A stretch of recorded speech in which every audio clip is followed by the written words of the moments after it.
All right, that's our weird intro for the day. Welcome to the live. I felt like we had to do some sort of tribute to Olivia Newton-John today because we lost her this week. And for many of us in the age group that I'm in, and some people older than me and some people younger than me, Olivia Newton-John was a fixture. The movie Grease was a huge part of my growing up. And then I found out it's Amanda Willis's all-time favorite movie. So I thought, well, we better do something from Greece then. And then I heard it. This is not the song that impacted John. So, John, tell us your Olivia Newton-John story. Oh, I don't have a bad story about it. I went to a daycare center after school. It's like a Christian church daycare center where I would get stuck from age 3rd to 5th grade every day after school.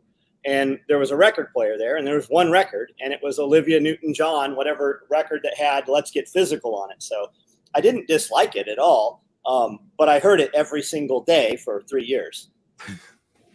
Yeah, that song reminds me of a 1980s, early 80s aerobics class. Yeah, well, that's what she was dressed as on the cover of the album. Yeah, we really dressed like that, guys, in our aerobics with the headband and the leg warmers. Yep, well, that was the thing. You did. You still do. I was gonna say I still do. Yeah. Well, why spoil perfection? Bringing it back. Yeah, whatever works. You just need a perm now. Now I'm gonna have to wear a headband and leg warmers when I sing at Self-Reliance Festival. All right. Do you have an Olivia Newton-John story? I was just a little before my time. Not much, but I remember her. But you know, are you saying we're old? No, I didn't want to. I knew you were going to ask me that, and then I was going to look like a dick. And no, What did she die of? Cancer. Okay. Yeah. She had breast cancer, I think, in her 40s, and she was 73, and just the cancer came back, I guess, around 2013. So she's been battling it, but for me, it was kind of a weird, like I'm at the age where things I watched as a child, people from that era are dying. And as a child of the 80s, I saw a lot of things that may have been earlier, like a lot of Star Trek, those sorts of things, So Captain Kirk hasn't left us yet, but it's going to happen. He's in his 90s. And he doesn't look like it. Like, didn't Spock die? The actor who played Spock? Yeah. Leonard Nimoy's been gone a while. Yeah, I always forget their names. That's all right. Used to be a big Trekkie years ago. I was too, but I didn't remember. I know their characters, not their names. Mm-hmm. So anyway, well, we're here today to talk about busting your balls. That's basically the topic. If anybody read the promo for this show, it's come on and find out about why your excuse ain't an excuse. Because Toolman Tim is a man who has built the life he wants to live. He's built a great income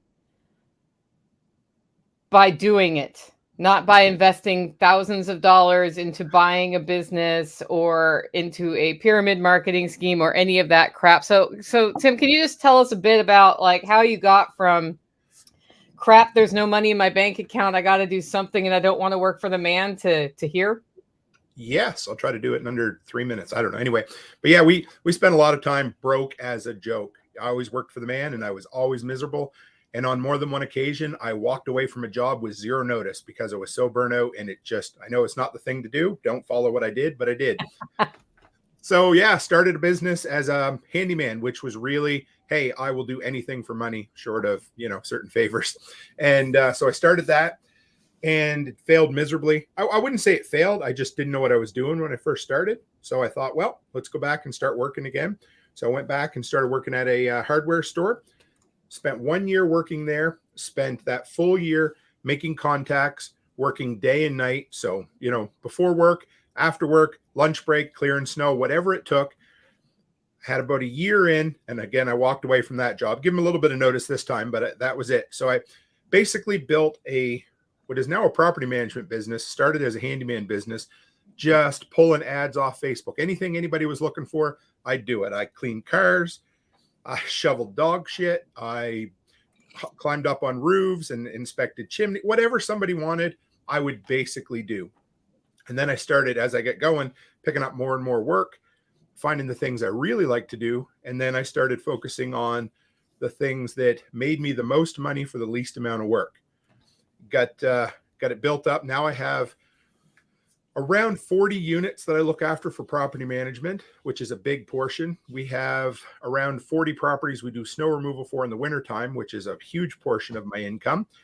Then we took a lot of the money that we made from this business, launched my wife's daycare business, which I have to shout them out because they are buying the building they are in this week. It is a big fucking deal. Can I say that? Sorry. Yeah. Anyway. Yeah. I am so proud of her.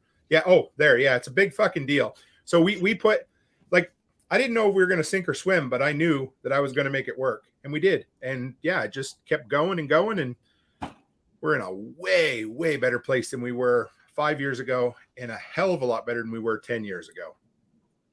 And what did it take for you to do that? Because when I promoted the show, I started it with the following quote: "The world is ending. I can't fix my plumbing. I'm stuck in a job I hate." And it's like, okay, let's talk about how not to be this asshole. Yes. So, you know what? Okay. I always say that abject poverty is one of the best motivators in the world. And we bought our own house years ago and had zero money to fix anything. So it was either deal with a septic line that was completely collapsed, or rent a tractor, dig my own hole, and build my own septic system, which I totally didn't do, although I'm sure the statute of limitations is past now.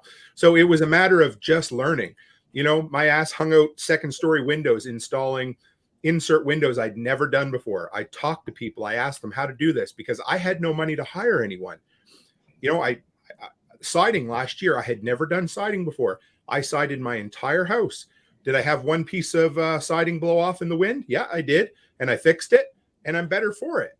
Right. You know, decks, I built decks, all of that. And it all started from not knowing how to do something, not having the money to hire a guy, and figuring it out. You know, if you go in your basement and you've got a gushing pipe in your basement that water's flying out and you don't know what to do, first thing you do is go over and shut your water off. Then you've bought yourself some time. Then you go on YouTube and you look, what can I do? And then, you know, I mean, it might be as simple as cutting up an old bike tire, take the inner tube, wrap it around and put 2 pipe clamps on it and getting you through till Monday morning. But don't be scared to do it. That's the thing. So many people are just like, I think I'm going to kill someone. No, you know, maybe electrical. I was always told, you know, if you give somebody bad plumbing advice, they'll have wet feet. If you give them bad electrical advice, they might die. So you want to be careful. But other than electrical, experiment with anything. You're not gonna make it worse. If you've got fucking water coming all over your basement, you're not going to make it worse by trying to fix it.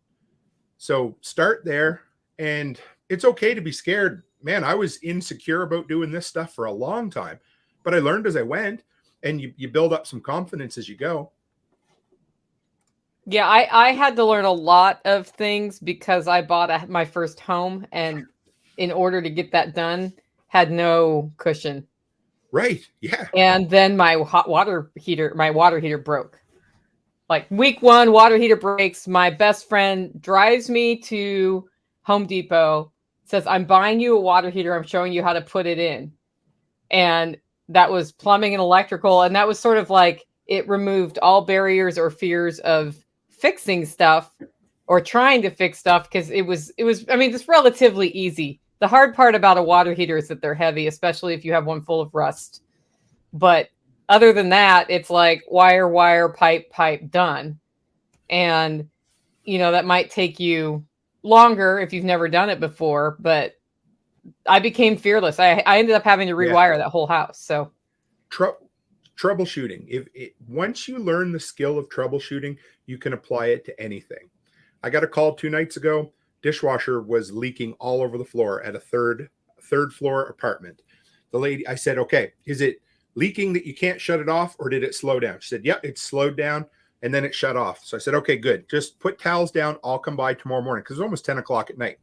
And so she did. I went in, and you look at the obvious. If water's coming out, you look where the water comes in, find out where it was. I tracked it down. I followed it, and I just followed the hose up. And I'd never fixed a dishwasher like that before, but the hose had over maybe 10 years vibrated off the supply end, and it was just gushing out on the floor. So I put them back on, a couple of hose clamps later, put everything in. But just take your time, look at where the problem is, and then trace it back to see what's causing it, and then see what you can do to fix it. Each time you do it, you'll get a little better. If that makes sense, for sure. Yep. Okay, we got a question. What are some regular semi-collapse, full-blown collapse business ideals? You're talking about this last night on Live Feed. Yeah, you were. I dropped in for a few minutes.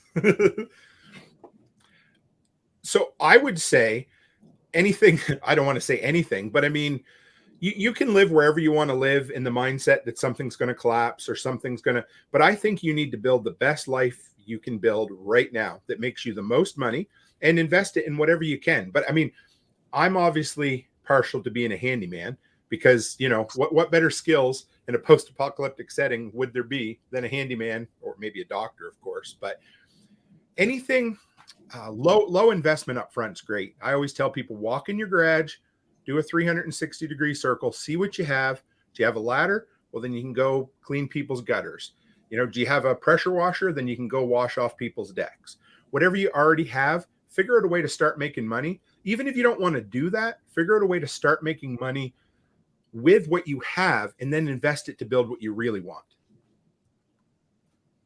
Yeah, it's interesting how that question is framed because the answer is I don't know because I don't know what collapse means. Right. Right. Collapse can mean anything. We can collapse in so many ways. There's a way we think we might be collapsing right now, but we don't know how that's going to play out. I think the most important thing to do now is develop resilience, develop your creativity, develop the ability to identify opportunities and take advantage of that, and learn how to take care of yourself and your family and tap into your community, because that's where the strength is. And then whatever happens, you can figure out the what, because is it how to make money through collapse, or is it how to not starve to death? Like, what is your goal there? But if you build something for a collapse that never happens, you can invest a lot into something that's completely useless. What I hear with that, and I think I know what he meant when he said collapse. But what I hear is, hey, I have this job that I'm too comfortable at, or you typically hear, I can't leave my job because of insurance or 401k or whatever it is, right? And you don't want to do that job, but you want society to collapse so that that job goes away, right? So what can you do on the weekends as a side hustle? And I don't even like the word side hustle. It's just what can you do on the weekends that fucking makes you money, right? So go make money on the weekends and find out what you like doing. And bonus, if you're working 5 days a week, what do you spend your money on, right? What's your hobby? So if you can develop that into making money and into a normal income, then you're never going to hate going to work. I don't ever wake up in the morning and go, shit, I got to go to work. It hasn't happened in 30 years. I haven't ever thought that, because when I was working bullshit jobs, I was spending my money to buy material and buy sewing machines and build this stuff. When I'm skiing, I'm thinking the whole time I'm on the snow, I need to make these straps that hold my skis back to back so that I can carry my skis easier. When I'm diving out in La Jolla Cove or anywhere in San Diego, I'm underwater and I'm thinking, man, I would really like to put a Camelback on the side of my steel cylinder so that I can hydrate my mouth while underwater so it's not so dry, right? So everything I did was to do that. That was always the thing that was there at the end or during. So what is that for you? What does that look like? And if, society collapses, people are going to need things. Like, what's the service? Like right now, I'll pay a dude $100 to show up here today and come pull weeds out of my gravel. You don't even have to go out in the bushes or anything. Just pull weeds out of my gravel, pull them out with the roots, fill the wheelbarrow up, $100. You can work as long as you want. And when the dude shows up and does a fucking awesome job, I will give him $200 for it. And it just rained here. It rained yesterday, so they come out easy. I literally pulled 100 pounds. I pulled a wheelbarrow full that I had 3 times the amount of the size of the wheelbarrow in there in 30 minutes just yesterday. So, I mean, just you have to find people that don't want to do things and then do them and then negotiate what is that price cost? What is that? There is work everywhere. You just have to go find that work. You just have to, or even go to a place. Like if I was going to be the weed guy, I'd go to a place where there's gravel and there's weeds all through it. And I'd take an 8x8 section and I would strip that thing clean. And I'd go find the dude that owns the property and goes, hey, come check this out. I will make this look like this for $100. I'll do the rest of this. Like I've done it for free. This is the example of what it could look like. And always give a little more value. And number one, do what you say you're going to do, plus a little more, and always do it when you say you're going to do it. Yep. That's something that, I feel like when I moved from the West Coast to Tennessee, there was a whole lot more not show up factor here. Did you have that experience, John? Oh, it's hugely. Like when I was moving to Tennessee, we were at a big auto shop this guy we know owned. And he said, so you're moving to Tennessee. He goes, you're about to find out what Tennessee time is. And I go, what do you mean? He goes, people there's no urgency to do anything. There's no urgency to get things done. We had a guy come in here to do tile in the bathroom in the shower. And he's like, okay, I'll be back in 2 weeks. I'll quote it and we'll be back with some final numbers in 2 weeks. I'm like, what do you mean 2 weeks? Why 2 weeks? Well, Christmas is coming up. So you need 2 weeks off to go for Christmas or whatever. And this is like the local guy, right? Yeah, there's no urgency. And it's even more baffling now with the economy the way it is and people having to use credit cards to buy food and just shuffling money away and cable getting cut off, repossession of cars are through the roof. But people are not showing up to the jobs. Like there's work to be had. They're just not, I don't know where they're at. Yeah, it's funny because I think, Tim, you did a series on how to develop your handyman business, right? Yes. Yeah. And a lot of it is like, go quote the job, go do the job, even if it takes more than, oops, I totally messed that one up, and get it done. And then charge what you said you were going to charge, even if you screwed up. Yes. And they will want you back, even though it's going to cost them more next time. It looks like you got a new member, John. I see that. Awesome. Thank you. I think that's yours because I don't have memberships on mine. Thank you. Nova Scotia was like that too, where I grew up. Again, the East Coast, well, just the rural kind of mentality. If a plumber says he'll be there, it could be today, it could be in 3 weeks. And when I came to, I was asked this question the other day about what was it like moving from a place where people didn't like to pay for things or maybe necessarily show up on time to somewhere where it was. Well, when we came out here, people, for the most part, if a plumber or an electrician said, hey, I'm going to be here, I'm here. And it's kind of a little more rigid way to build a business around. But yes, as far as starting a handyman business or any business, half of it is just showing up. When I first started with my business, it was simply people were excited there was somebody doing all the shit that nobody else was doing around town. And every time you go somewhere, they're like, oh, this is great. There's nobody that trims hedges or rake lawns or, cleans up dog poo. And you call me, you give me a price, and you do it for that price. And I'm telling you, especially early on, there were a bunch of times that I priced the job and I was gritting my teeth the whole time. But at the end of the job, I charged them what I told them because that's what I said I was going to do. I tell guys that everybody's like, I want to move to Camden, Tennessee. And I'm like, look, there's nothing here. You can live like a king, but you have to bring some kind of business. There's no work to take here, right? Not that you want to do. And I said, come in and be the handyman guy.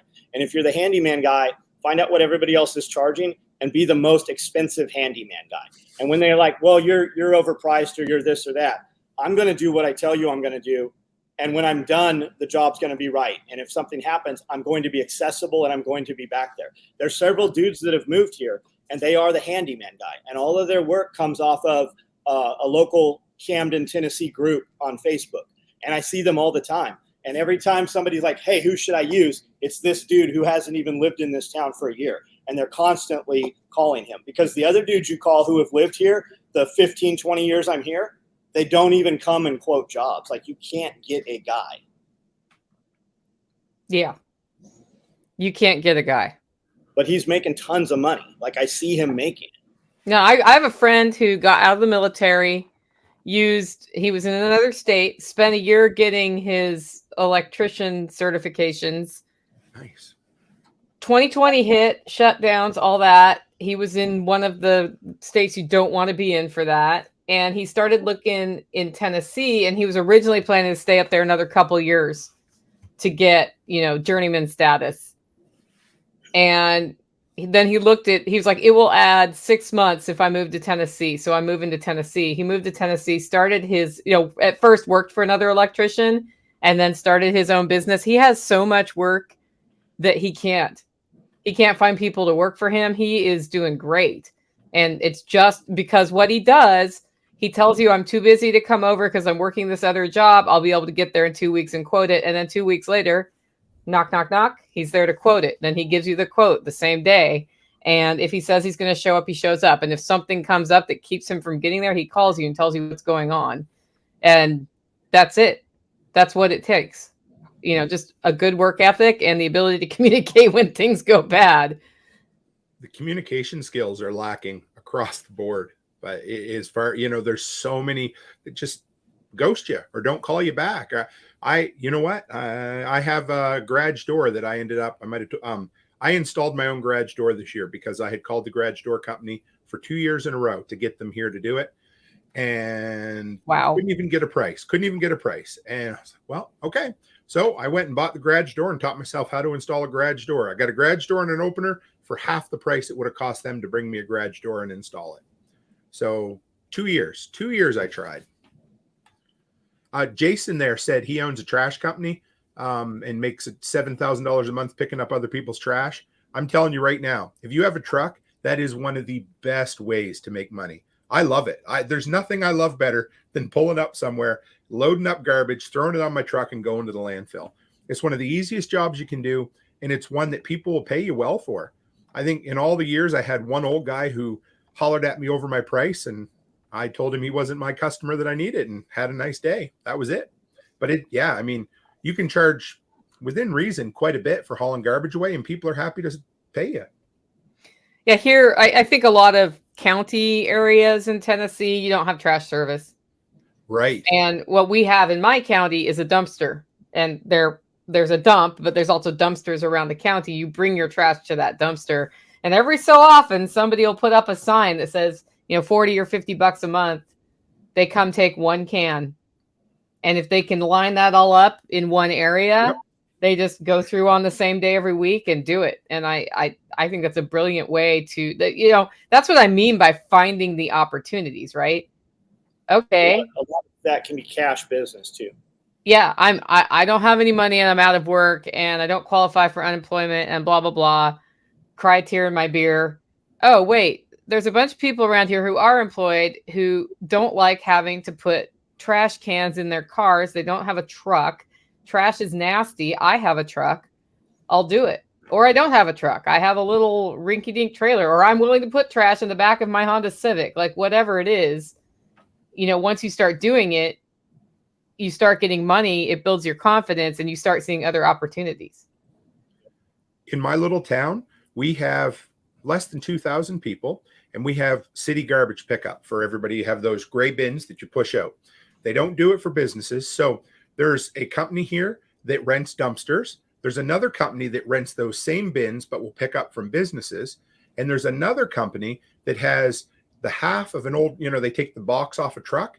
They build a plywood bin around it. He hauls it out to oil sites and different things. They fill it up and he takes it to the dump for him on Saturdays. 3 different businesses all built. Plus I haul trash for people. So there's 4 businesses in a town of 2,000, all different niches for garbage. And that's what, yeah, that's what Jason does. He's got a Chevy truck. He's got 2 of them.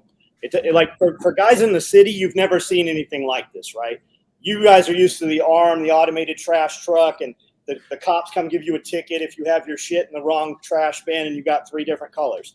Here, we put trash bags inside of an IBC tote and hope raccoons don't chew them all apart.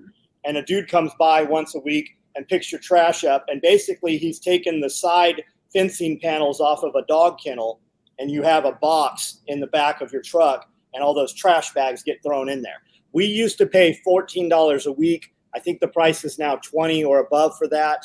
I have a waste management dumpster out here, the big green ones. If you want to see some crazy shit, start going down the conspiracy theory trail, not even conspiracy, the criminal trail of waste management. It's fucking amazing. There's a lot of information there with the mob and stuff. But like if I had to start a business, or if my kid came to me, he's like, hey, I want to start my own thing, I would tell him trash. And I would say, hey, I would charge more, whatever those other dudes are charging right now, I would charge $5 more out the gate. Like that's what it would cost, because these guys are turning work down. We have all these people moving here. They've sold their They've sold their, California and New York homes for 3 times value. Come here, buy 100 acres of property. They're living in a travel trailer, and nobody can build their property out. So they're living in sheds and stuff. If you came in, and they have money, they have a lot of money for this area. Deal with those people. They are easy customers. Oh, yes. Yep. And it's one less thing they have to do when they're dealing with being on bare land. Yep. So easy win. And you can come in because you know what they don't know, right? You can go rent a piece of equipment. That's the other thing, man. That's how the Diesel brothers started. They rented some equipment, did a job, built a block wall, rented an excavator. Now they own, millions and millions of dollars in equipment and all kinds of crazy stuff. Dave started a YouTube channel like less than a year ago. I think he's got 5 million followers now. That's awesome. Diesel Dave. It's awesome to watch. Just do what other people won't do. That's just what it comes. And running equipment and running a truck, like I'll bet Jason don't have air. He's a automotive repair dude. I'll bet his fucking air conditioning don't work in his truck. I'd get a comfortable ass truck, and my tractors all have air conditioning in them. You could run that stuff 16 hours a day, man, with a forestry mulch and clear property, and listen to your own music or listen to your podcasts, and you'll own that shit. In no time, you will own that stuff. Yeah, you can charge a lot for that kind of work too. A lot. Yeah. And it's literally like my lady out here, I had a big excavator here last week, and Melinda, she's like, is it easy to drive? I go, did you ever play Atari as a kid? She's like, yeah. I go, you can totally. And I had her out there driving around and spinning the excavator around. Anybody can drive those things. Yeah, it's really fun to drive that stuff. I think. I'm renting a skid steer this weekend. I've only used it once. I had never used one before. I know, right? I have all these things I do and never used a skid steer before last summer. I hopped in it in 5 minutes. I was pretty comfortable with it. And talking about renting gear, I can rent a skid steer for just about $200 a day here. Yeah. You know how much work you can get done? I used to rehab front lawns. So a big business that we do here, all of the plumbing, the sewer and water supply is quite old. So when the frost comes out of the ground, you'll get 8 or 10 houses in the town the water line will break. So then they have to dig it up. They got to let the dirt settle. And then insurance pays, me or someone else to go in and fix their front lawn. We would go in and dig all that up by hand because I thought it would be cheaper than renting a skid. No way. I'm done. Right? $200. And I can do what took us 10 hours hand digging in like half an hour. I don't know what I was thinking, but yeah. So it's a force multiplier. Absolutely. And talking about renting, aerating lawns here is a big thing. People want you to, it's where they punch the holes and they leave looks like little dog poop everywhere. I'd never heard of it before I moved here. Somebody called me one day. They're like, do you aerate? I'm like, sure. Didn't even know what it was at the moment. Google's aerate. That's why I went on YouTube. Didn't know what it was. I didn't even know what the fucking machine looked like. So I go on. Yeah, okay. I called the local rental place. Yep, it's $80 to rent it. Thought, okay. So I told the first customer, I'll come do it. It's $80.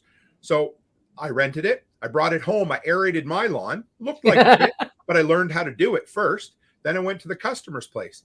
Then I realized, wait a minute. So then I advertise. Now I charge about $100 to do an average lawn. It takes me 15 minutes to do the lawn.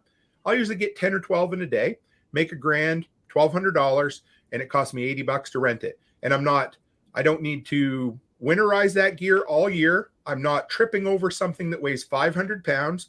I just go pick it up. I wash it off. I fill it full of gas and I take it back. And in a day, I make $1,000 for an $80 rental.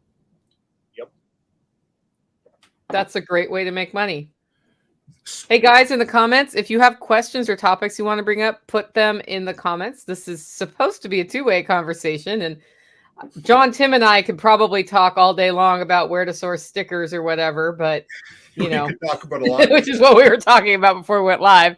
But we also wanted to orient this towards what you're interested in. So just throwing that one out there. John, what's been on your mind this week? Shit, I don't know. Same as every other week, I guess. We're building product, shipping product. We're uploading between 3 and 5 videos every day on YouTube, social media posts.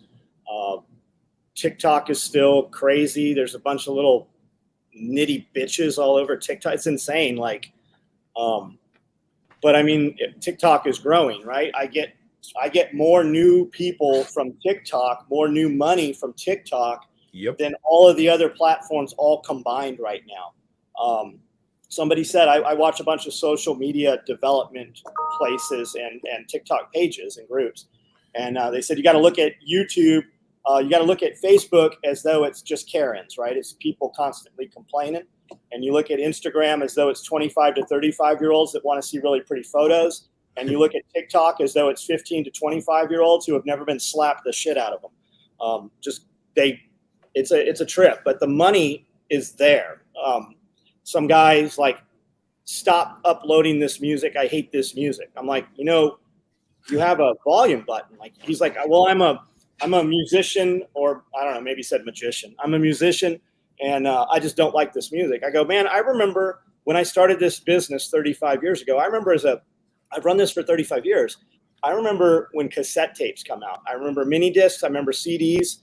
And I remember, you know what the problem with most people today is we have too many choices and we don't exercise the ability to do them. Instead, we want to vocalize the negative, where you could just, I told him, I go, man, if you hit the block button, you'll never see any of my content. And he goes, well, I want to see your content. I just don't like the music. And that's when I said, I go, dude, you have choices, man. You have choices. Yeah. So it's funny how people feel so entitled for things like that. I had a conversation yesterday. Somebody didn't like a platform and they were like, I just don't see the point of that platform. I'm like, well, this is why I use that platform. What is it? And they kept it. It's the Fountain FM app. Okay. And they were like, well, it just doesn't seem any different than this other platform. And it's significantly different in one way that is important to me, which is that it's tapping into the Lightning Network and it's like supporting a tipping culture. There's a lot of cool stuff there. Monetization. Yeah. And they're like, well, I'm going to keep using the app I like. And I'm like, well, that's cool. But why do I need to know that? Right. I mean, I support your decision. And I think later it'll be one of those things that as the kinks work out of that app, I think that one's going to make it, as long as they don't do something stupid as they scale out. Because right now what we're watching is a lot of adoption, and scale out decisions can kill a company. We've seen that with some of these other decentralized platforms where it was like, whoops, that was the wrong decision. Gee, I wonder who you're talking about. Nobody. No, I know. So Fountain, the CMO, reached out to me this morning. He's Yeah. like, I just read your I just listened to your podcast. I did one on Fountain. He said, I loved it. I'd love to reach out and have a chat. That blew me away. So anyway, I booked a time with him. Cool. But if you're not using Fountain right now, so I just got to tell you, for $50 American, I mean, what can you spend $50 on? Yeah. I put my podcast in there. I pick an episode that I thought I really knocked it out of the park with. So I've done it twice now. They promote it on the front page. So $40 of that goes to pay listeners in Satoshis, the little mini Bitcoins or whatever. So they guarantee you'll get about 900 listens on an episode for it. Well, the first one I did, and now this one, I got around 2,500 listens for $40. And not just that, but my traffic, I would say I can't remember the exact numbers. I want to say between 15 and 20% sustained growth since then, the 2 and 3 weeks afterwards. So I did 2 weeks with a promotion, then I did 2 weeks without the promotion. And now I just ran a new promotion and I saw about 15 to 20% growth from that first one. And I think more people are catching on. This one is taking a little longer to work its way through the full. There's more people promoting now, but it's still working just as good. And if you're not using it, man, I love the I've been promoting clips instead of episodes. I found a good 8-minute clip about one of my horror stories here and put it out. That thing's been going crazy. I put it out yesterday. And so it costs you, right? All you have to do is convert 2 of those listeners to monetization, right? So if I can sell 2 of those listeners a $25 t-shirt, that paid that $40, right? It's $50 for the 2 shirts. Just convert them. That's not, $40, $50. What is that even, right? And I got a shout out too, John. You kicked my ass last time I was on. Said if you're not doing TikTok, you're stupid or whatever. Yeah, you're doing it way better. I'm watching your TikTok to see how I do it. So listen, I put one, I got a little, I don't want to say lucky. I put it on. I had a video go viral, got 1.5 million views. So I'm at like 4,000 and some followers. In that first month, traffic to my website doubled. Yep. My Amazon affiliate sales doubled. We're not talking huge numbers yet, but just that alone was huge. And it's sustained too. It slowed down because that one video kind of petered back, but I'm still getting about half my website traffic to my Amazon affiliate from TikTok. It's awesome. Like, yeah. Thank you for busting my balls on that because, and it's easy. Listen, so yes, 2 days ago, Becky's in the passport office. I'm like, you know what? I flipped through. I found one of my money-making minute videos from almost 2 years ago about my favorite Gorilla glue products, or my Gorilla products, right? I downloaded it on my phone. In half an hour, I had turned it into a 1-minute TikTok. I uploaded it to TikTok, Instagram Reels, YouTube Shorts, and now some of my creator friends are telling me that Facebook is the place to go. A few people have gotten monetized on there. They'll pay you $1,200 a month, or that's the cap they'll pay you if you're starting to get good traffic. My buddy Joseph Mills has been putting them on there. He had one video do over 1 million views on Facebook. So, and what is that? I make one video, I post it to 4 places, it's done. And I can't even get monetized on Facebook or TikTok in Canada. But that doesn't matter because it's driving traffic to my website. So I've been authoring my videos. So I go into Instagram, find previous posts for the product, copy and paste so I have the hashtags. Oh, yes. Yep. And then I go to TikTok, author the video because it's so simple. And I can put 5-6 video clips together in TikTok and move my audio around. And if I'm putting up I put up a new shirt, right? This is our new shirt. Love it. In TikTok, I type in new shirt in music and it gives me 100 songs that have new shirt, right? So I got a new shirt. I got a new shirt. So that's the play. That's the track. I can maneuver it. And then I share it on TikTok. I copy paste all my hashtags and then I change the text. And then I copy paste that final text. And then when it authors up and posts, then I share it from TikTok to Instagram. I share it from TikTok to YouTube. And then I'll put my overlay words in there. But I have a feeling, so like monetizing those shorts in Facebook, I would suspect that you won't get any monetization if you're just sharing it from TikTok. So you have to re-author the whole thing. So I edit in CapCut, so it gives me a raw video. Then I upload directly to each one because what I found was when you upload to TikTok and then, it downloads to your phone and it has that watermark, most of the other places seem to treat it not so great. Like I think, it's like sloppy seconds, Yeah, I think that is the case. And now for a totally different topic. No, go ahead. There is another software package. I want to say it costs $45 a month, and it's for content creators that are cross-platform. Yeah. So you actually load it in this, and it auto posts all of your stuff to every other platform that you use. Do you know the name of it? No, but I do. I don't have it here. 40 is a really good price for that. Yeah. Most of the ones I know of are more in the $250 to $500 a month range. If there's a $40 a month one, I will take that one on. I follow a couple of girls on TikTok. One of them, she just buys businesses. She's buying and flipping businesses. Another one, she always wears like kind of a witch's hat, and she's got long blue hair. And every day, every post she makes is something that I'm like, holy shit, we can use that. We can use that. We can use that. It's just 100% actionable. So I highlighted this comment for the last 27 minutes because sorry, I got carried away. Well, no, because it was good what you guys are saying, but I didn't unhighlight it because this is something that I find very frustrating in the world is not people having trouble making a choice or being terrified of making a choice. So Ken's saying I've got kids who are terrified to make a choice about a fast food joint. You want my answer to that? Probably going to be mine too. Go ahead, John. Yeah. Well, then they don't eat that night. Your kids, when your kids won't eat pepperoni pizza and they'll only eat chicken nuggets or whatever, your kid's never been hungry. It will be okay.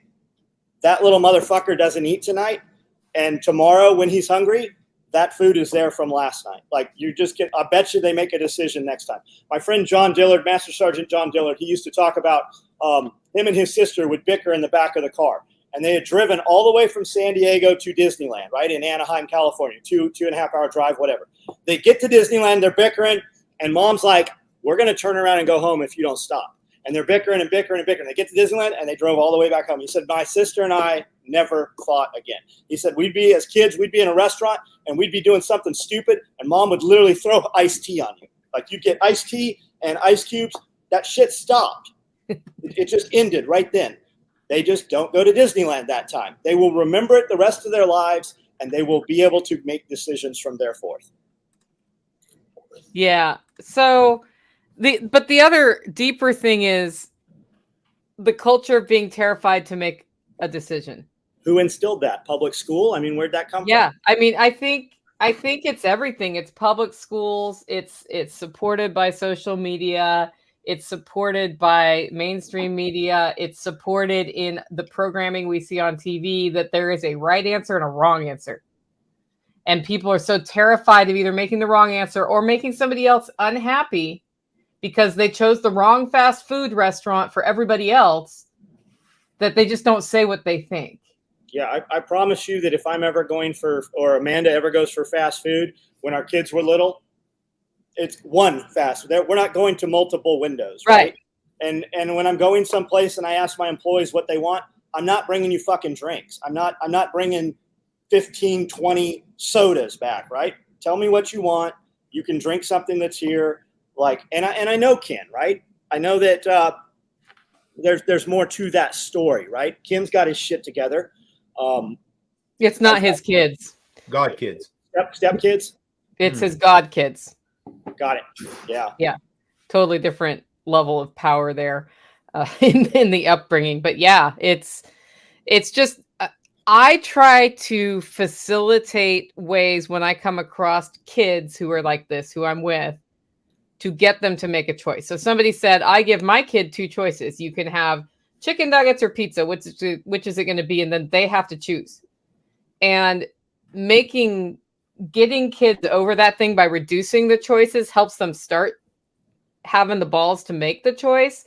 And if you do that young, when you see that, I think it's a really good thing, because then later in life, when somebody's like, do you like soda or do you want a beer or whatever it is? And they're like, the wrong decision. Or what do you want to be when you grow up? I don't know. What's the right decision? They've made enough decisions and lived with the consequences that they realize the consequences of the other decision aren't that bad. And I think we've really made people terrified of consequences. And most consequences aren't terrible.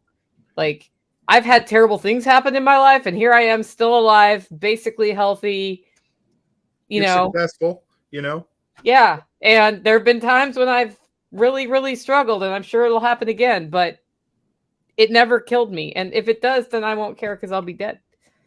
Yeah. I remember it was in the late 90s. I heard it on the radio. They said then that our generation had to make more choices in a day than our great grandparents made in their lifetime.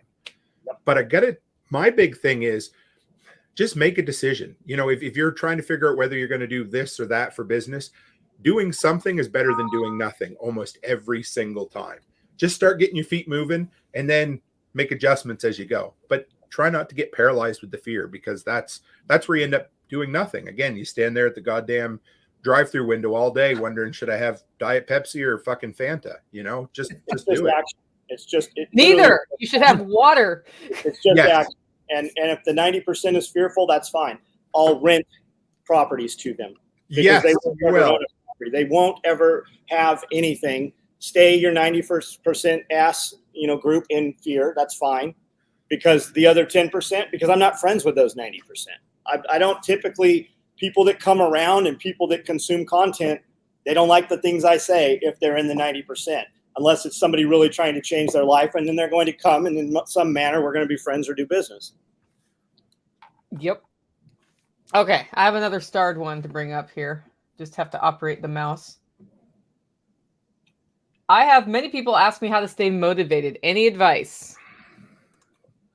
Do something you love. John's probably the best one to talk about, but just start, because so many people say I'm not motivated. Even my son, he struggles with this. He said, Dad, how do you do so much in the day? And I said, so what's that? How old is he? 25, 24. Yep. Okay. And, he's doing a hell of a lot better than he was. I'm proud of him. But yeah, Chris is right. Don't stop moving. Start moving first, though, because so many people sit at home and they say, I'm not motivated or I'm depressed. And the problem is you get in that stupid, I don't mean, whatever. And you get in that mindset. Yeah. You just sit there. I do it. So I'm not going to lie. I get caught in it sometimes too, but you just sit there. And if once you start doing one thing, you feel like doing more. Last night I got done on the live stream and I went out and started cleaning up the garage because it'd been a week and a half since I'd been able to put my since I made enough time to put my tools away. When I started, it just one thing after another. But once you start one foot in front of the other, you don't want to stop. But physical movement usually brings clarity of mind. If you turn this thing off, like literally leave this. When's the last time anybody in the audience has gotten in a vehicle and gone somewhere and not had this thing? We actually panic when we're not sure where it is, right? Oh, yes. Leave this thing alone. Like most of your problems will go away because you will have clarity and focus. Just move. Just fucking do something. Just literally do something. I got a friend who's making like multi-millionaire. Like he's doing property stuff every month. It's over $3 million, $5 million deals. And when he flips them, he makes $10 million, like tons of money, right? Everything should be fine in his life. So like I had a fucking full mental breakdown on Sunday, couldn't move. I went into my gym. I sat there for 3 hours just staring, didn't do shit. You know what fixed the problem? He went and put some fence line up. He just bought some horses. He's like, I just started digging holes in rock. And he said 3 hours later, every single thing that I thought was wrong is gone. I have clarity. And this week I've done more on Monday and Tuesday than I did the last 30 days. It's just movement. Yeah, movement's really important. I know when I'm writing a hard article, like I'm a pretty good writer, but the sitting down and writing part of that's very hard for me. So I'll sit down and I'll write some bullshit, and then I'll go outside and I'll work in the garden for a while, or I'll do something. And the whole time I'm writing in my head, and it's not even in the front of my consciousness. It's subconsciously. And I'll get done with the project and I'll be like, that feels good to have accomplished something. And then I'm like, I'm ready to write. And then I write. And if you interrupt me when I reach that zone, I'll have the article written in 20 minutes at that point. Well, I really spent 6 hours writing it. It was just most of it was done out in the yard while I was doing something else. Yeah. And you can when you have good ideas, you can talk the text to it. I mean, yes. I just told you to leave this thing somewhere else, but you can write it down, jot it down, text it. Like I usually just private message it to my wife, to Amanda, and she's like, "What the fuck was that about?" And that's because I have it there. It's there. I do the same thing with Becky all the time. I'll just send her a random text like, "What the hell is that for?" I'm like, I just didn't want to lose the thought. I said, just send it back to me, or it'll be there. Yep. Just ignore it if it's some random bullshit. I'm gonna go look at it later. It's like, hon, what is this about the 10 benefits of saving milk crates? What the hell is this, Tim? We need to bring the milk crate challenge back. Yes, tomorrow's show is all about the beauty of the milk crate on my podcast. So I love milk crates. They're actually really good freezer organizers if you have a deep freeze. Oh yes, yeah. 11. Yeah. I do a lot of so every 2 weeks I have about a 5 to 6 hour round trip where I check on all my bank properties, and I'll usually put an audiobook in, and that's what I do. I drive and I'll do talk to text, because especially I find that first hour on the road, my brain makes all these connections, and I paragraphs and paragraphs of ideas sometimes. And if I don't write them down, they're gone just like that. Yep. Yeah. I can't tell you the number of times I've decided, okay, Monday's show is going to be about topic, and it's Sunday night. And I'm like, I'll remember that. Say it to myself 3 times. Make a mental image that's a graphical, reminder, like all of this stuff to remember it. I get up and I'm like, I don't know what my show's about today. I should have written that down. So now around my house, you'll just find random notes. Like dealing with loss on the homestead was on my kitchen counter on a piece of paper, like, scrap paper like this with a bunch of, I was, oh yeah, that's what my podcast is about today. Okay, we'll do it. Michael V said, where do you find milk crates? I would suspect that a portion of the audience has never even seen a real milk crate with the metal band around it. Like we used to put motorcycles on. most milk crates that you see now, like at Walmart or whatever, they are not real milk crates. It's a very different animal. You want the ones that say prosecution, federal prison, don't steal these. Those are the real milk crates. Yeah. Hatcher Dairy. Landfill. I do, if you start, because again, when I do property cleanups for people, I save so much shit. Only the good stuff, though. Don't get buried in it. But, we cleaned up an empty property the other day. I came home with 2 milk crates. That's always the highlight of my day is how many milk crates I can find in a garbage cleanup. But a lot of times people come into a new property and want all that shit moved out. There's stuff of value there. You can take that stuff and sell a ton of that shit. Yeah, I do. I try to focus on either small, high dollar items or big stuff that I can flip really quick. Because I used to get really bad. I got buried in shit that I shouldn't have kept. So you learn, and also building supplies, anything you can build something out of, save that shit and put it up overhead, whatever, because that's money in the bank. Yeah. If it's over 6 inches, we save every wood. If it's over 6 inches. Okay, guys, I'm gonna interrupt the show to say I've noticed that our head count keeps going up. That's great. Comment, hit the like button, share, and let people know we're having this conversation. It'll just keep the algorithms going. That helps us out. That helps us, be motivated to do this every Wednesday. End of commercial. Somebody asked what my TikTok was. I posted it. I'm not sure which chat I'm posting in because it only shows up sometimes in here, but it's Toolman Tim's workshop, if anybody's wondering. So not Taylor. Not Toolman. Not Taylor. Yeah, somebody called me Toolman Taylor last night in the live stream. I laughed out loud. I was in bed watching your live stream, and you're like, "Hey, it's Tim the Toolman Taylor," and I'm like, "Yes, he called me that." So I spent 30 minutes trying to forward you the message about all the new Milwaukee tools. Oh, and I couldn't find you on any platform because I was putting in Tim the Toolman Taylor. Oh, sure you were. Oh, that's awesome. That's great. That makes my day. I've got we're both in the Telegram group for SRF now. You can grab my name there. That's cool. So this message reminds me of my best dumpster score ever. So the cool thing about bringing your stuff to the dumpster in the county is other people bring useful stuff to the dumpster in the county. I drove up once. I got 50 T-posts, metal T-posts. And they all had a little bit of barbed wire that I had to cut off each one. But I'm using those T-posts to this day. I'm not, I don't always dumpster dive, but when I do, it's got to be something good.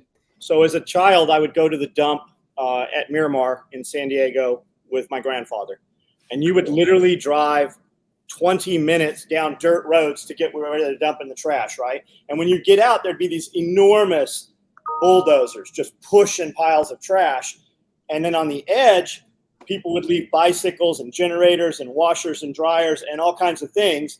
And you could dump your trash and grab whatever you wanted and put it in your truck. That is now illegal. You can't do that in San Diego any longer. I saw a show about someplace in Alaska, and they call it the shopping mall, and it's the same thing. When you go to the dump, people who don't want things leave them there, and you are more than welcome to take them. And there's building materials and scraps, and you name it, it's all there. But most places, they make it illegal to even do that anymore. Which is terrible, because what better way to recycle something and keep it out of the landfills that we're so concerned about than to just reuse the dang stuff? Well, I mean, they let you sue for anything. I mean, if you come onto the dump and you get hurt, well, I don't know what to tell you. Yeah. I mean, suing is a problem. There's firewood there that you could take home with you. Even if you're a kid, I've told this story. I used to walk the ditches and collect cans out here, but the cans that go to the landfill here are incredible too. And sometimes you'll see, sometimes you'll see copper sitting on the ground that was mixed in with the dump, the garbage. And man, if you want not an easy, but one way to make money that doesn't take a lot of space to store copper. I always collect all my scrap copper, but just look for it and bring it home with you or pick it up off the road or whatever. Here's a good one. Hey, John and crew, how do you push through sickness and continue to run your business? I get sick once every couple of years. It really sucks my energy out for a few days. I will answer last. What are we calling sickness, right? I think they mean the flu or something. Yeah, I don't have that option. My wife had carpal tunnel surgery. I think it was on a Wednesday morning, carpal tunnel surgery. She was in here doing payroll that night, and she was cutting hair that Friday at one of our parties. She cut a bunch of people's hair the same day. She had stomach surgery. They did some procedure in her esophagus years ago, she was here that day, right? We don't have that option. If you are so sick you can't move, well, then you're so sick and you can't move. You don't have that ability. Hopefully you get sick on the weekends. But I use my weekends probably more than I even use my 5 days through the week. If you can't, you can't. But I think people have been calibrated to where they don't have a fucking clue what they're capable of. We just had COVID go through the house. And for the first time, I only missed one episode. And if I was pretty fucking proud of myself. But 2 days where I was flat out on my back. First time that's happened in a long time. But, we have people and systems in place for us that can at least take care of it for those couple of days. So it was what it was. I mean, I there was no option for me. And that's the first time since I've run my business that I was flat out on my back, and it fucking sucked. But, I had my son and my wife, and, my wife's going to Vegas in 3 or 4 weeks, and we are doing a whole bunch of work at the daycare. I'm here to take care of all the shit that she'll be gone to take care of. So, have a partner or a team or people in place that can help you too. That helps. Yeah. I mean, I've got, hopefully Amanda and I won't ever be sick at the same time. Right. And my son works here and has keys and can do everything that needs to be done here. I don't know. And I don't know your situation, right? I don't know what we're talking about sickness. I also don't know what type of business you run. Yeah. So I know I handle it as follows. One, I am roasting coffee and sending food to people. So if I have something that I think is contagious, like COVID, I'm not roasting anything. I'm not going to risk that. But I have somebody else who now has been trained up to roast who can come in and do it. And I'm set up so I can be completely quarantined in my house and they never have to see me, and it's all out there. So when I had COVID, it knocked me on my butt for a good 24 to 48 hours that I was really just not even very coherent. And during that time, I canceled one live stream with Tim, actually. I didn't show up to your show. I was like, sorry, man. It's okay. Because I remember I did a live stream and then it was you. And then there was a Friday live, I think, with John Willis. And that Thursday was the one I missed. And that was you. And it was because it was late in the day. And then I just had Michelle come in and handle orders every couple of days. So, it took a little longer to fulfill those orders. But the thing is, when you have your business and you're sick, you need to figure out either how to communicate what's going on or how to get around it. And then my strategy when I get sick, if I get sick, I budget time to hibernate. I'll be like, I'm going to get all my stuff done. And then I am going to bed. I am not doing extra stuff. I'm not watching shows. I'm going to bed and I'm going to stay in bed until I get better. Because what I've found is if you have something that is long lasting, like I have some long COVID symptoms that I've had since February that caused me to like that defeating fatigue and body aches. It's super fun. And I can push through it. But there are times when it's like, okay, the body aches, I've been pushing those off for a few days. So today I'm going to have body aches and go to bed early and just do it all night, get it out of my system and go again. And that may not sound very healthy, but I feel like it's less healthy to just always give into it. Always give into it. Poor Tactical has to hear me bitch about it, but I also bitch about it. I have 1,000 animals here. Those animals don't care whether I'm sick or not. No. They don't give a shit how I feel when the water gets filled in those waterers and how I feel or how I look when they get fed. They don't care. There's not a farmer out there that is not up at 4:30 every morning taking care of his animals, whether he's sick or doesn't feel well. It doesn't exist. That's true. There are things that you just have to do every day, or you have to have somebody around you who can help you do it. That's why most farmers' wives are just as capable as the farmer. That everyone I know out here, that's the way. Yeah. It's just a different cut from a different cloth. Yep. D3 and zinc. Absolutely, man. D3 and zinc. But and you can't just take zinc. You have to take Q-Certain. You can take as much zinc as you want, but your body won't absorb the zinc. Yeah. You need the ionophore to open it up. A lot of things will do that, but you should definitely throw Q-Certain in there as that. Yeah, see, everybody's giving Tactical a hard time about going to the ER 3 times this year. That's poor Tactical. That because it was only 2 recently. So was there another one recently? Poor guy. I mean, he's had stitches, I think, 3 times in his finger. Yeah, 3 times. It's because Nicole's like, you better get up and get out there and finish that. That's right. Right Pick now. those rocks. I can be a hard ass sometimes. I just harvested my first comfrey. Yay! My buddy, you saw Chris Dixon in here earlier. He brought me up 4 plants. He came up and spent the weekend at our place and brought me 4 plants. I just harvested. You can't really see them, but I got 6 or 8 bundles of leaves. I'm drying out in my sea can. Going to try my hand at comfrey salve. So that's something new to us, which is kind of cool. Yeah, I think you will find yourself successful at the salve. I hope so. I'm sure. Yeah, we'll have fun with it. Yeah. I always love new things anyway, but this was a little bit new for us and trying it. And my wicking bed went incredible this year, just incredible. I love that thing. If you're not building wicking beds, oh man, they So, are really you growing much food at your place at this point? Not a lot. Right now, this is my first wicking bed. We got just blueberry. We got blueberries, raspberries, strawberries, comfrey. Yeah, I think that's what we put in that first one this year. And no excuse, just haven't done it. I go buy bulk from the Hutterites, bring it home, can it or use it. And as far as meat goes, I have a butcher that I buy directly from. Although I'm starting to think about, I had Mike from Snail Creek Homestead on the other night, and right in my town here we have an auction mart. My brother-in-law has a place out of town. I have a hoist in my garage, so I'm thinking it might be time to go buy a cow from the auction mart.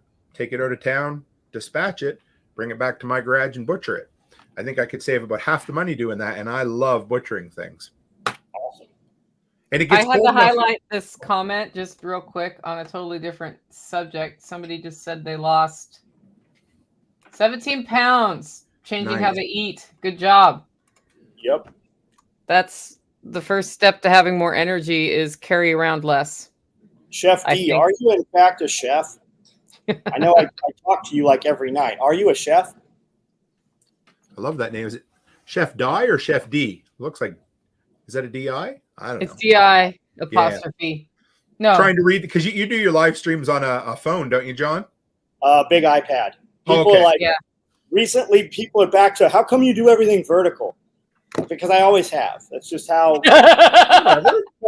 this hurts my wrist, right? This doesn't.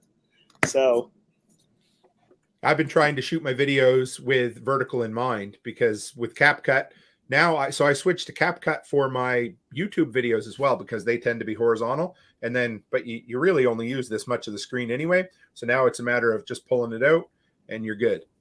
Yep. Yep. Okay, no, but I cook every day. Awesome. Awesome. Maybe you already don't know it. Yeah. Awesome. Yeah. I'm getting a freeze dryer. Oh, sorry. I was just You got a filling in the freeze space. dryer? It's coming within the month. So Good. yeah, I bought the large one. I figured for an extra $500. Did you figure a workaround to the problems with the freeze dryer, or did you just do it? For now, I'm just getting it, and I always figure out problems as solve problems as I go. But Gotcha. Yeah, I'm excited. I can't wait. Yep. I'm going to take a lot of the hamburger that we get from, so I'm buying a side of beef. It should be here in September. My plan is to stock up a bit of it. I was not mad, but John, when you were pushing all the stuff on Amazon was so cheap, not in Canada, the freeze dried food, when not Mountain House, but the other one. So Yep. yeah, I can't, almost never can I get it. And when I can, it's super expensive. So I think I'm going to be able to pay for it fairly quickly. Well, Yeah. I say quickly, relatively speaking, when you can deal with a $5,500 purchase. But yeah, it'll. So is Canada putting a surcharge on the import for that, or is it just the shipping costs more? What's the? A little of both. Like, for instance, so I bought a wallet from you the other day, right? And I'm going to do a review on it. I love the wallet. So it was, what was it to ship to Canada? $20 or something? I can't remember. But by the time it comes through, so I ended up paying well over $100 for the wallet, worth absolutely every penny. But it's always, you have to pay the duty fees when it comes across the border, and then shipping always costs a little bit more, and then food. And so with Amazon, it was, for starters, we have less of a selection. So they just bring less stuff north of the border, and everything just costs more. And even after you figure in the exchange rate, it's usually about 20% more for products up here than it is south of the border. Got it. So has anybody ever done hot dog carts? There are a lot of millionaires made from hot dog carts. That's what we need at Self-Reliance Festival, a hot dog cart. And the hot dog cart, and as you know, the hot dog cart is, steamer, or, there's different ways to do it. And then the condiments. There are people literally killed over hot dog cart permits in New York and different areas, right? There's a lot of information about that. And my guy, Pierre, he knows a fucking ton about it. If you're serious about it, I will put you with somebody that knows a lot about doing that. But man, that's a license to steal, man. That and pawn shops, and people make a ton of off the record money with hot dog carts or any food truck, man. If you get a food truck and you can hire some real Mexicans to do real Mexican food, like Tijuana Mexican food, you can make a ton of money. There's I don't want to say very little, but as far as the upfront costs, especially for small hot dog carts, is way less than a full-fledged food cart too, or a food truck. Yep. I can tell you the best tamales I ever had in my life. I was in Houston, Texas at a bar with some friends, and a lady came in with a cart selling bundles of tamales, and we bought one and just split it. I've never had anything like those tamales since. They were so delicious. Find your thing like that and go for it, man. Worst case scenario, somebody quote unquote catches you doing that without a food handler's license and gives you a ticket. Yep. A good friend of mine, his grandfather bought an old bread truck and turned it into what he called Spudley Do-Right, and all they sold was cans of pop and French fries. And he would follow around each weekend to the different events in Nova Scotia. They'd have agricultural fair, that kind of stuff. And it was all who you knew. So he took his time and built relationships with these places, and he'd work his ass off for 2 days, but make, $5,000 to $10,000 in 2 days selling French fries and bottled and, canned pop, and he'd go buy it by the case. And that, was it an upfront investment? It was, but once he had it, it was a license to print money for sure. Yep. So Chef Di or Chef D, we don't know how to say your name. Can you tell us in the comments? D-I-E is Die and D-E-E is D. I think you need to put your money where your mouth is and come to Self-Reliance Festival and start selling some of those meatballs. So my guy Tim does a meatball. It's about the size of a softball. Yeah. My construction guys that worked here, my outside guys, and he would make these meatballs, and they had a huge golf ball size pepper jack cheese inside. Oh, yeah. Them 360 in bacon. And then he would cook these up, and then when he would serve them, he would reheat them in an oven tray with barbecue sauce. Holy shit. Like these things, like one of them, you could barely eat one, but you would always eat two because they were so good, and then you'd be fucked up the rest of the day. Chef D, bring them, man. Bring it on. Let's see that thing. Or mail them to us. I'll eat them. Just fucking send them here. We'll try them out. But I don't know, but I would think that making meatballs is probably easier than a lot of other stuff that you would do. Bring them suckers in here and sell them here at the event. Yeah, absolutely. Okay, so guys in the comments, who's going to Self-Reliance Festival? Write Y or N in the comments. I'd like to know who on this live feed is going. And then I have a challenge that I've just thought of that we can do for those of you who are going. So just let me know in the comments if you're coming to the October 1st and 2nd Self-Reliance Festival. If you're wondering what the heck that is, Tim, are you going to Self-Reliance Festival? Oh, you want to believe it. So if anybody has an excuse for not making it, well, yeah, I'm flying in. So for the record, I am flying in to Atlanta, driving to North Carolina, speaking at Prepper Camp for 3 days. That night, I am coming back to Camden, and I just today discovered that I'm going to TAC Response for 4 days. And then I'm coming to Self-Reliance Festival and speaking there. So don't make excuses. What are you doing at TAC Response? Handgun and rifle. I just called him this morning. So that's what I didn't think. Anyway, I'm probably crazy, but anyway, 4 days. I'll get there. I got to leave Prepper Camp a little early and drive straight through and be there for 7:30 Monday morning. So awesome. Awesome. Hey, Life Done Free is going to be there. You know who that is, right? Who is it? Tag at Life Done Free. Oh, yeah. I'll be right back, guys. Speaking. Just give me 1 sec. Yeah, that's fine. Yeah, he's speaking. We just nailed that one down this week. His schedule, because there's a couple things going on at once. So I'm really excited about that because we're gonna have him here. What's Looks he like speaking Jason. about? Tag, what are you speaking about? Give us your title. I'll be there in the same place. Do we know you're doing the thing you always do, Jason? I'll make sure you're on the list. Jason shows us how to make fuel, which is pretty darn important skill, especially, if you're looking for ways to make money after shit hits the fan. That would be one way. People are going to want to buy some fuel, don't you think, John? Or medicines, yeah, tinctures. Yep. Tinctures are important. So here's my challenge, because I saw a lot of you saying you should start keto in the comments, or you have started keto. Weigh yourself today. Go keto or carnivore, one of those things, between now and SRF, and tell us how much you lost. It is, what is it, August 10th.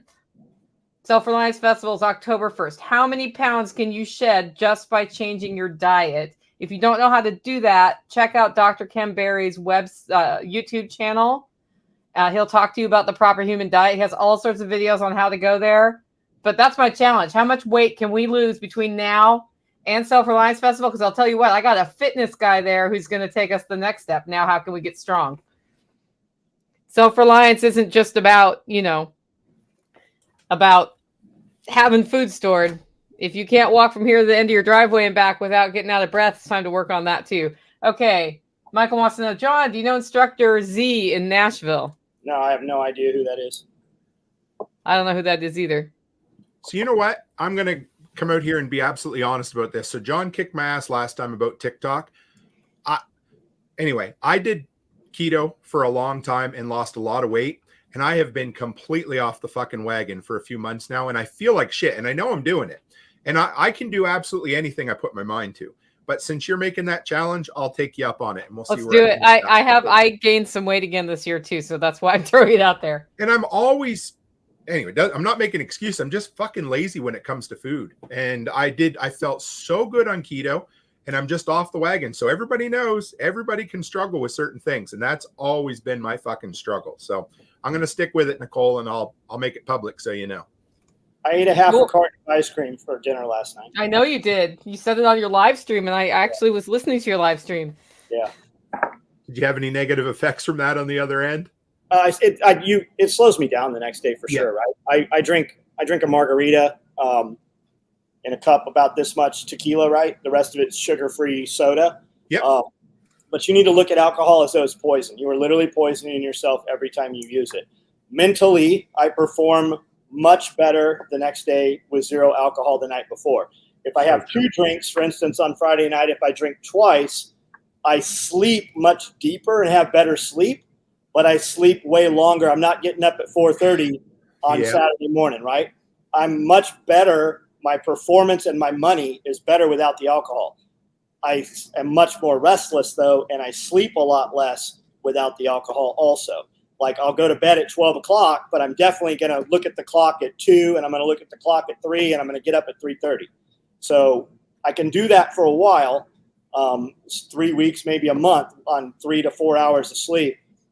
But really where I am just kind of a happy medium of both is when I drink each night. I mean, it's just the sleep thing. I mean, I can take chemicals or different stuff, sleep aids, but even then I don't sleep. It's just not there. Yep. Okay, so who in the comments, let me know, Y or N, are you going to join me on the keto challenge? Let's get more people doing it. Even if you're not coming to SRF, you can totally report back. If you've been to Self-Reliance Festival, we have a Telegram group now, by the way. Check your emails this week, because we're sending an email to everybody whose email we have who's been to one, that will have the invitation for that. We even got Mr. Willis on there. He's said 2 things. Yeah, I saw that. I was quite impressed. Yeah. I don't know that I'm going to stay there. It's just too fucking. It's like all my notifications. I know that when I have notifications come through my phone, it's typically social media that I'm going to react to, and I get 1,000 times more notifications off of that group I've only been on one day than everything else, and none of it's actionable to me. I turn them off and then just check it. I'll have to look at that. I honestly, about 85% of the Telegram groups I am are snoozed anyway. I've got about 3 that I'm in all the time, and other than that, but notifications off and then just pop in. You can you can turn notifications off, and the only thing that'll come up is if somebody tags your name in something. That's kind of helpful too. Perfect. Michael, I don't know who that is. I do know some fifth group guys though that run some training companies and have some YouTube channels and stuff, but I don't think they're like in Nashville proper. I think they're more kind of towards Clarksville. Yeah, and I will say this, Tim. The key to success for me staying keto is getting ahead of the meals. So at lunch today, I know what's for dinner. On Sunday, I took all the meat out I was going to cook for the week from the freezer, and I have something in place, and then having snacks worked out, because if you're going to have a snack and you have something easy to grab that's keto, like a pre-cooked hamburger patty is a really easy one. And that may sound gross to somebody to eat cold, but if you like have garlic and salt and stuff on it, it's delicious. If you have that stuff nailed, I find it a lot easier to stay than if I'm like, it's 6 o'clock. What am I cooking for dinner? That's okay. Now I want to eat at 6:15. Like, what can I get done? So for me, it's like taking a little time on Sunday to think about the week, so I don't just completely go off the rails. Because if I'm left to my own devices, there's going to be Chinese takeout in the mix. Yep. And there's no excuses. That's exactly us too, Nicole. And when I pull things out in the morning and have it ready, and when I'm strict keto, 1 meal a day, I eat supper and that's it, and I'm full. And then when you're not, I'm fucking snacking all the time.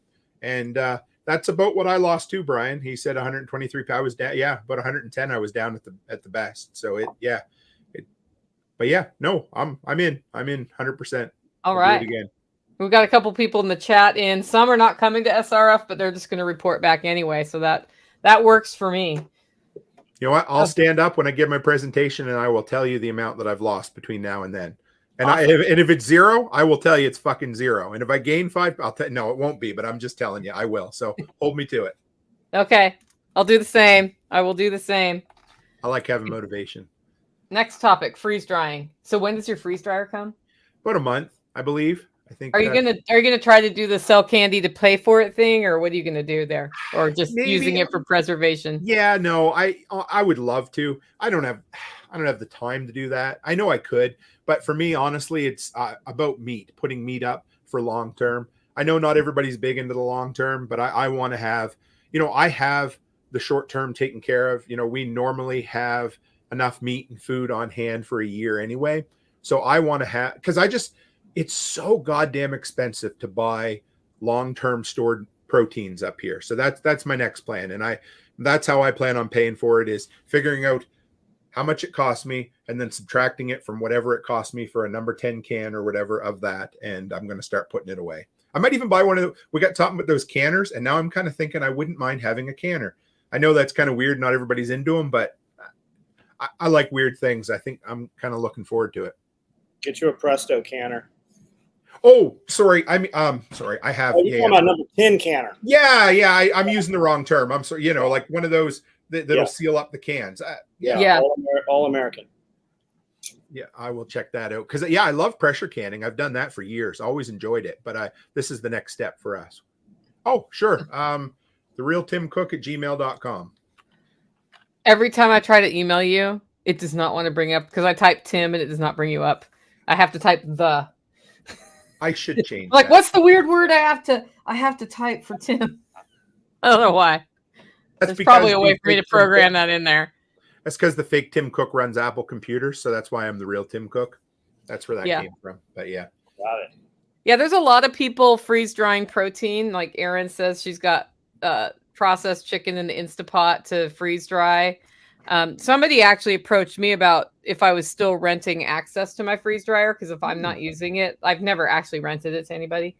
And I said, well, why? Because right now, I don't have my freeze dryer in an air conditioned space. It's been too hot outside to run it. And so right now what I'm doing is I'm freezing things for when it's cooler out, or for when I finish the prepper pantry and I have it in an air conditioned space. And he told me what he wants is ground beef. He wants about 30 pounds of ground beef that he can take with him for long-term storage, because he's kind of a nomadic lifestyle. And so if you're driving from place to place to place, having the freeze-dried beef is great if you're looking to also have stability of storage. So So I'm going to do that for him. And I was just like, what I need you to do is pre-cook it, rinse it, get it frozen, no thicker than 3/4 of an inch, and have that ready to go. And then I'll let you know when you can start bringing it here, and we'll just start running it through the freeze dryer, and then we're good to go. But I think it's actually a way that a lot of people talk about freeze drying candy and making the money back. You totally can't, because people will buy that stuff like it's crack, because it is basically crack. It's so good. But the other thing is that you could rent access to your freeze dryer if you're not using it all the time. And, you say that on Facebook and all the Karens come out of the woodwork telling you why you're going to kill somebody and food laws and blah, blah, blah. $20, you can run a batch through my freeze dryer. And it has to be prepared. And I'll even pull it out for you, because you don't know exactly when it's going to be done. And where I live, it's kind of a long drive, but you got to bring it pre-frozen or bring it ready to pre-freeze and do the prep work. And then $20, I'll do it. Like, how many times do you have to do that before you pay it off? A number, but you can just start chipping away at it in your downtime. Yeah, I was going to say that's a good question. I didn't know. I wonder, Nicole, do you know? Or What? Anybody? Freeze dries better whole muscle or ground? I don't know. That would be an Amanda question, probably. Well, I mean, whole muscle, chicken breast is whole muscle.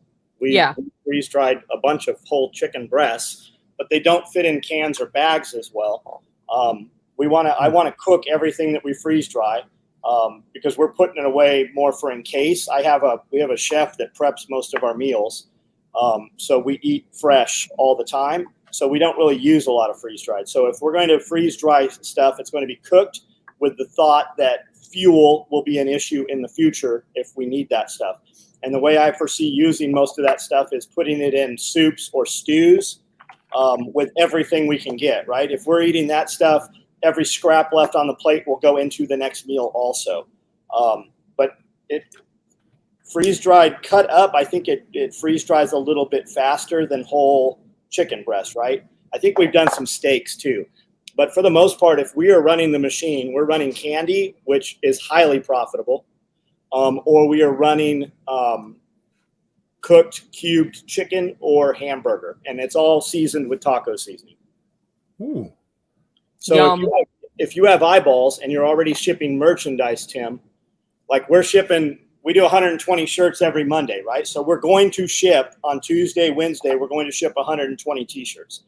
In that box, I can fit a 1 pound bag of gummy bears or freeze-dried Skittles, right? So that's a $10 extra upcharge for a dude that's already paying shipping on the box.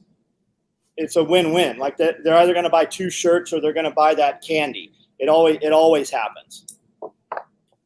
That's awesome. I love that. Yeah. For the record, about 3/4 of the comments that I've been posting on YouTube aren't coming through or not showing up. I don't know what's going on, but anyway, I'm not ignoring people who have said things, but yeah, if Jason, we are streaming to 2 channels at once. I think that's what's going on. But anyway, yeah. So it may be going.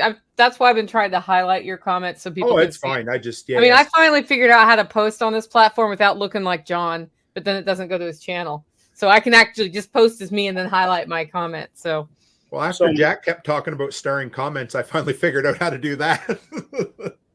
Mark says rotisserie chickens from Sam's, less than $5 a chicken. I think I bought 10. I had a video a couple months ago, 10 from Walmart. And weird that the normal rotisserie chicken at Walmart costs $2 more than the lemon pepper chickens did. But I broke them all down and we freeze dried them, and they taste just like the rotisserie chicken does when it hits your tongue, except it sucks all the moisture out of it. Right?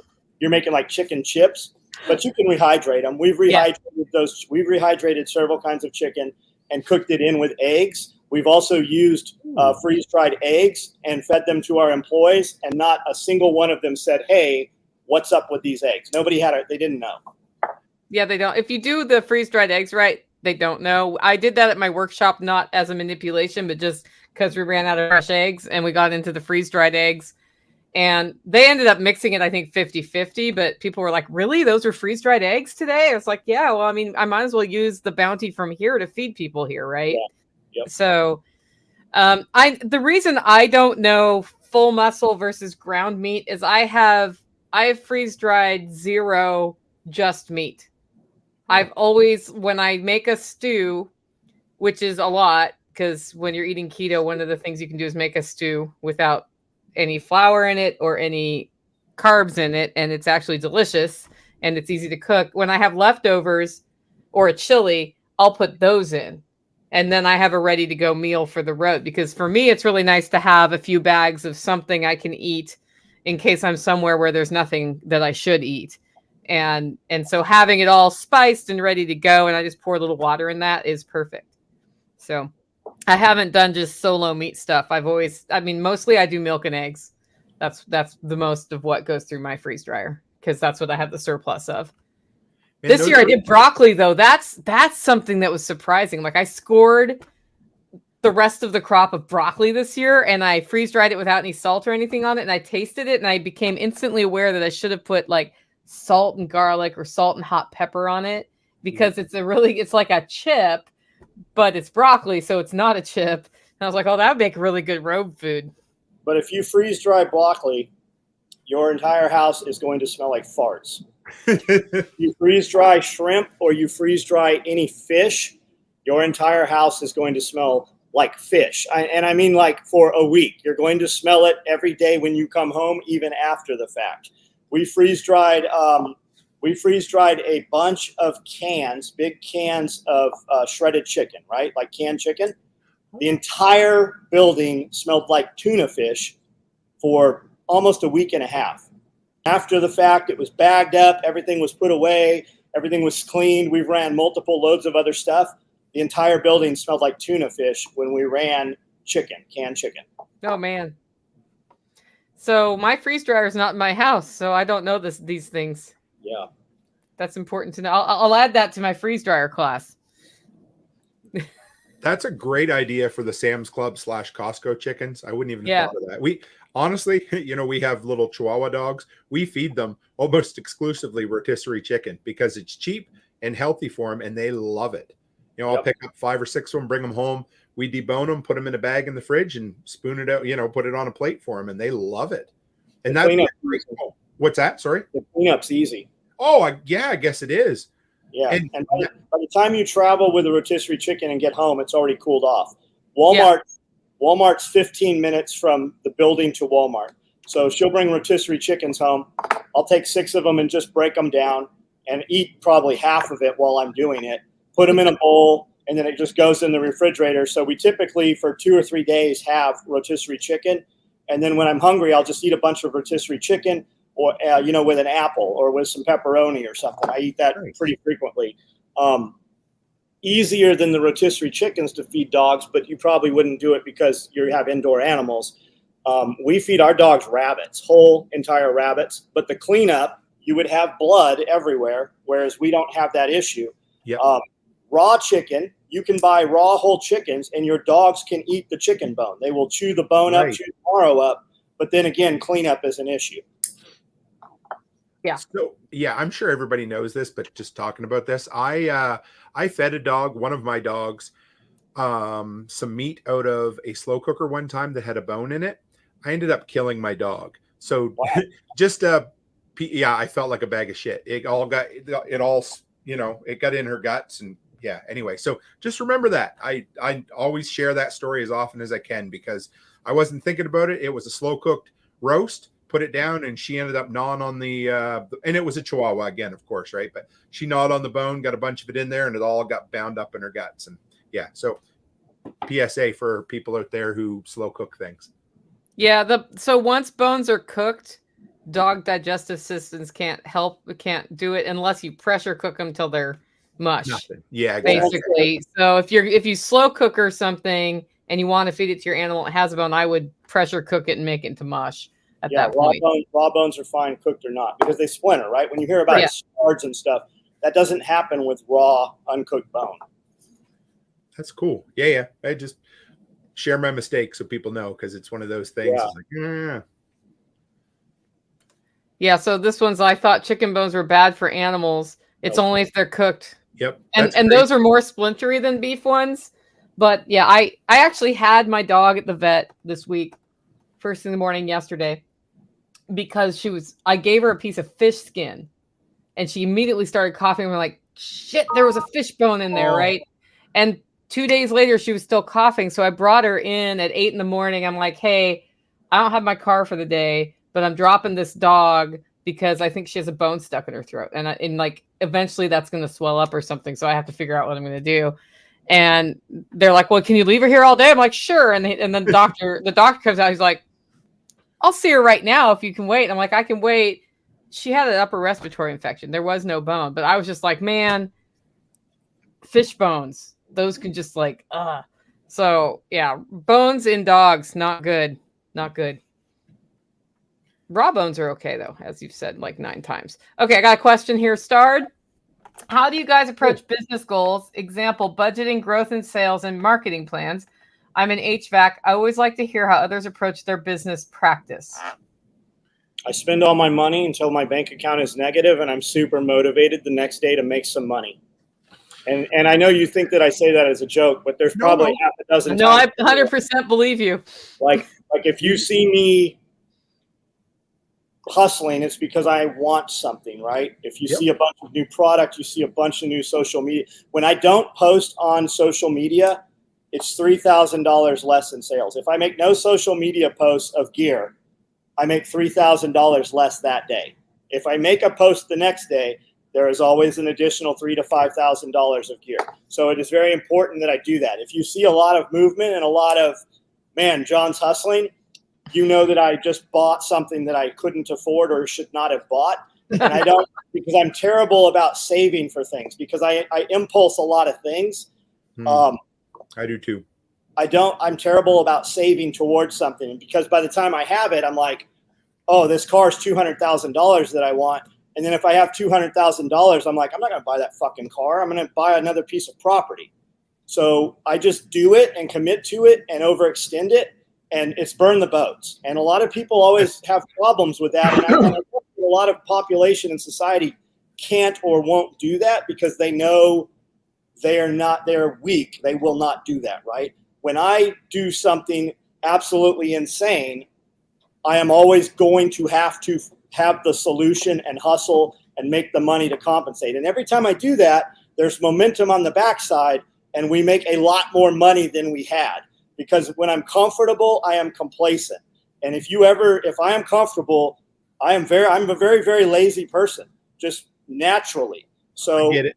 I have to commit to crazy shit. My guys ask pretty frequently, like, why are we doing this way? Like, we have a tractor. Why are we out here with shovels? I said, because we're doing this way. Because if you manage to stick around and be here in 5 years and you're telling the story, this is the way I want the story told. Because I'm the one paying the bill and I'm the one creating the story, and this is how we're going to do it. Now, when it's yours, you can do that. But if you want eyeballs and you want people to be interested, then you have to do shit in that manner. And it all equals money. And it allows me to do all the shit, and allows me to do all the shit for my people, and my people to do the things that they do because of the way we operate in that manner. I get the most motivated when I'm doing something new. That's just the way my brain works. It's why I always, if you follow me, you'll see I'm always doing something fucking new, because that is what lights a fire under my ass. And when I was on the show the first time with you guys, I was in Daytona Beach and we were talking about it. And that hit me and stuck with me, John, about the burning the bridges and burning the boats, because I always tell people not to do that. I say, build up a nice, comfortable year or 6 months, whatever it happens to be, have that, but that's not what I did. I fucking walked away from a job with no income coming in and had to make it work. And you're right. I hate to tell people that, but God damn, that seems to be the way to get motivated is, Do you know why you do that? Because I do the same thing too. People are like, what would you give me business advice, right? Because the guy asking that, he's not going to be able to do it. Because if he was able to do it, he would already be doing it. And we don't want his wife coming back and going, hey, you told my guy to quit his job and sell all his shit and light his boss's desk on fire. Go make it. And he did. And then he was so worried about it, he sat home for 3 more months, and now he's committed suicide. We don't want that on us. Right. People that can do that are typically going to do that. They've already done it. Yep. I think the only person I know who successfully transitioned from one job methodically into the next by saving up and doing all the right things is Jack Spirko. That's literally his story. He worked 2 jobs and transitioned out of the day job and into his podcast. But the day job he had was also very entrepreneurial to begin with. Yes. Yep. Yeah, and I used to give the advice to do that. And if you are the kind of person who can do that, you should do that. But when I think about my own story, it was the same thing. It was like, fuck, I got to sink or swim, and I guess I better swim now. But with that said, Jack's story is not exactly that either. Jack went to them and said, hey, I am leaving. And they said, please give me another 6 months. And he did. And at 6 months, they said, please give me another 6 months. Jack was ready to go a year earlier. You're right. But he spent a year getting ready to go before that. I mean, I worked 5 jobs. I worked multiple jobs starting until I finally had taken so much time off for gun shows and stuff. They fired me. When they fired me, I all of a sudden had to take my hobby business and actually pay bills with it. You know what happened? I made 3 times that much if you included all of the income from everything. When they fired me, I made 3 times more that month. I can say this. So I before we started today, I was telling Tim, my cash flow advisor, I have a friend who's been working with me on making more money because I want to make more money. And he broke my balls over a budget for about an hour last night on the phone, like going over after the fact, something like, how much money did you make? Why didn't you make much more money? Next time you do this, how do you make more money?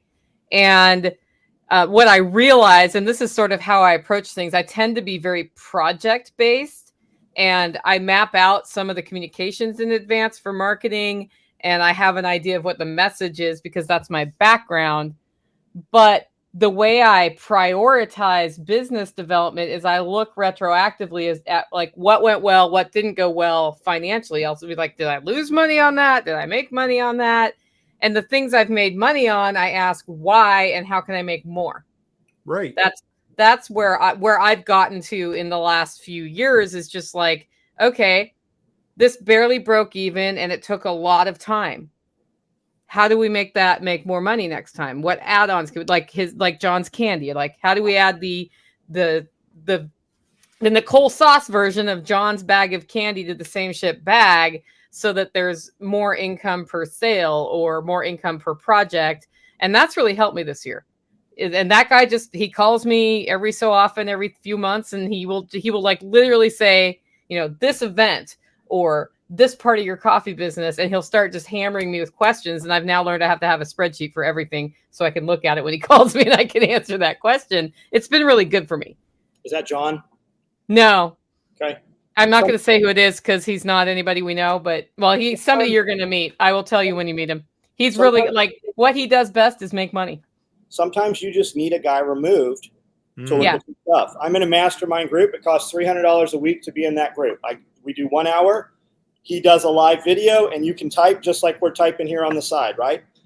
I gain something that makes me thousands of dollars every time I sit my ass right here at this table for 1 hour and listen to him talk, right? We know each other. I want access to him. I want more access to these people. I'm the lowest man on the totem pole in this thing.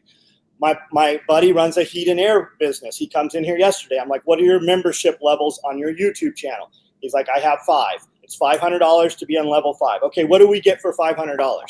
He's like, you get 24-hour access to me. You have my phone number. You can call me. And it's more for like heat and air technicians, right?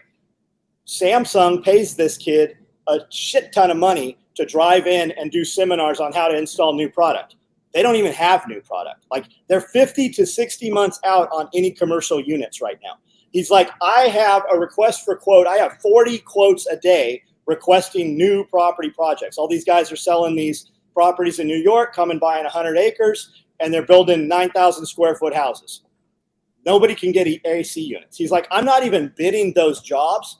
We are troubleshooting and making equipment continue to run when we can't get parts for it. That's the industry right now. Okay, so $500, his people have access to him about 18 hours a day. Hey, I got this problem. Here it is. Can you look at this? What should I do, right?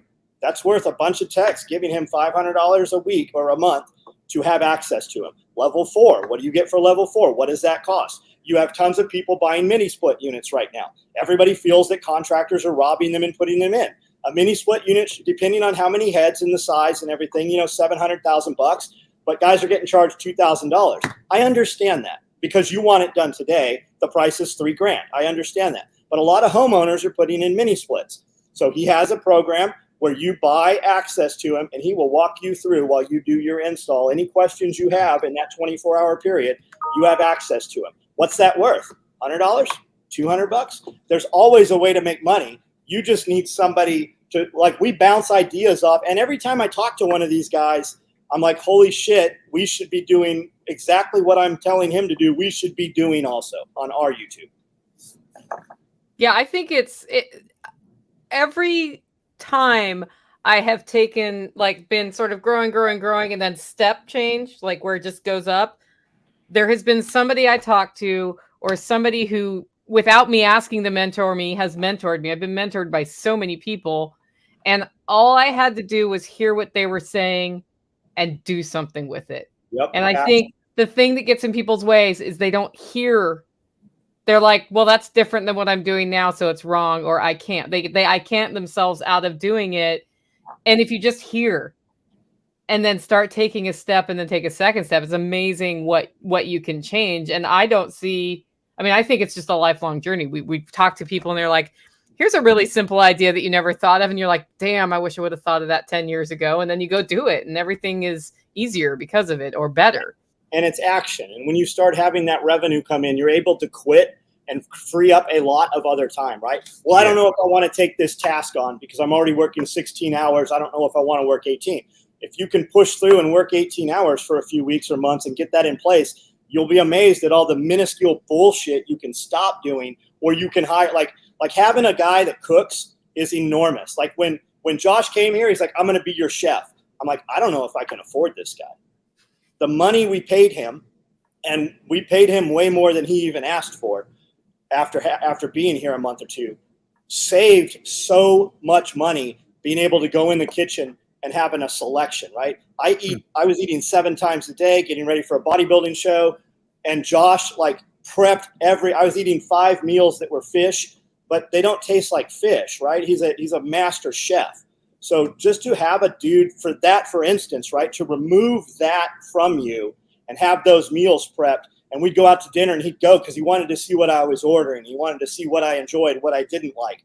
And to have that guy or have somebody that does that, even when from the tall view, you're like, I can't afford $2,000, or $3,000 or whatever. And then when he starts shopping, right, he starts going and shopping and going. He went to 5 butcher shops in Nashville every week. He went to 3, other grocery stores and stuff. So to have that dude, even with the big price tag that was kind of a shock at first, holy shit, your body changed rapidly, your enjoyment changed, and it really was not expensive when you were able to cut all that other stuff away and not have, and especially travel time when you would go eat, or prep time when you would make those meals. Like when I hired him, I'm like, I don't have a full-time job for a chef. That dude worked 14 hours a day here. Like it was a full-time, time and a half job. Yeah, I want to highlight something here if I can find it. There we go. As the Crow Flies Homestead, quit drinking. And that's so. Do you know how many people's debt stories I hear? Like, I took control of my life and got out of debt, and where they start is they stopped drinking alcohol and buying alcohol, and that money savings changed and their energy changed, and that combination of two things really helped them take control. So good on both of you for doing that. Awesome. Yep. Go ahead, Tim. Oh no, go ahead. Fortress will be here. He's bringing a bigger setup than last time. He'll be here a couple days earlier.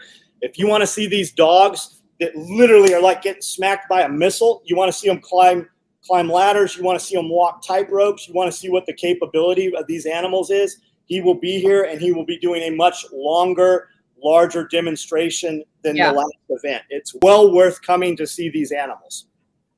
Yeah, so hopefully we'll get him on a live before Self-Reliance Festival to talk a little bit more about what he has planned. But he's bringing part of his team here. He's going to be all set up, and he's going to do a great job. I think he may be doing demos on and off through the whole thing.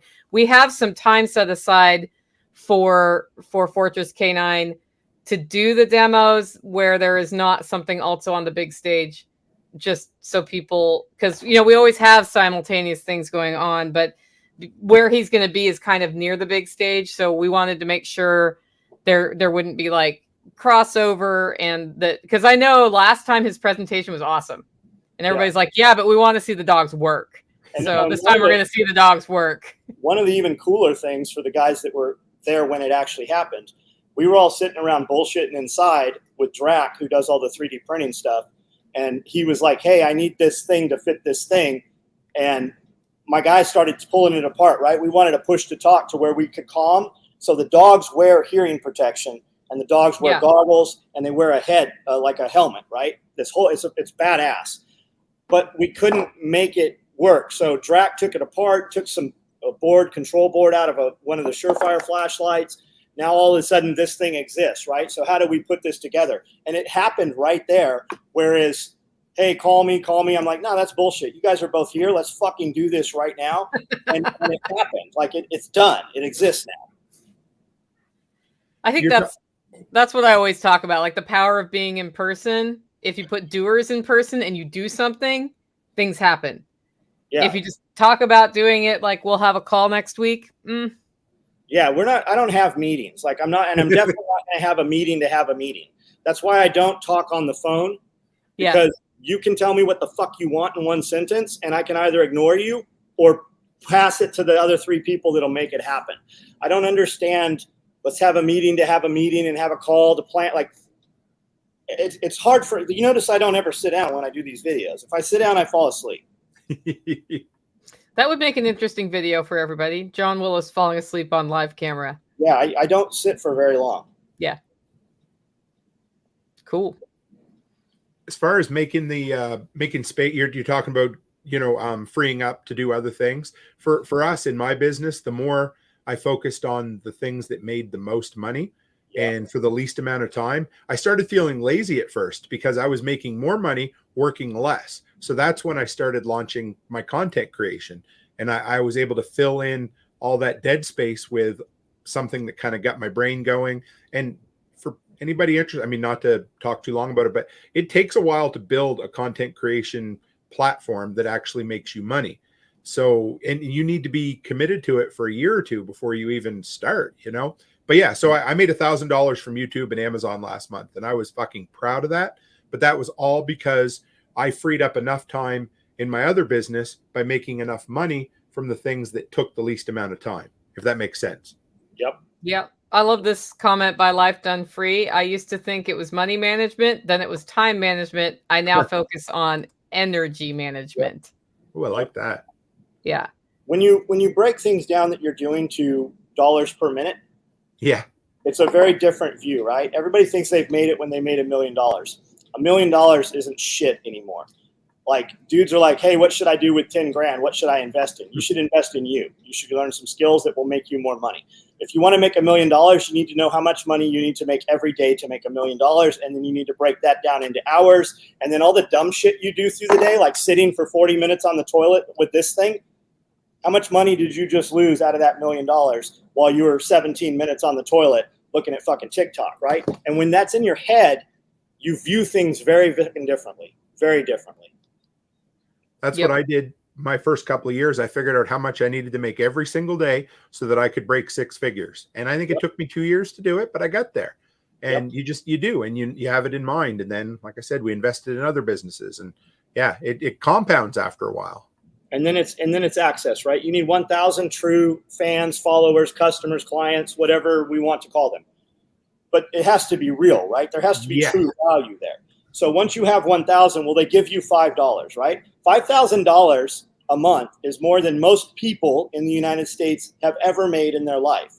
So how can you scale that to $5 per week, right? How much more value to get $20,000 a week, right? And then you have, you have affiliate links, and you have all these other things, but it all starts with an audience. And how do you get eyeballs? You have to do things that people are interested in.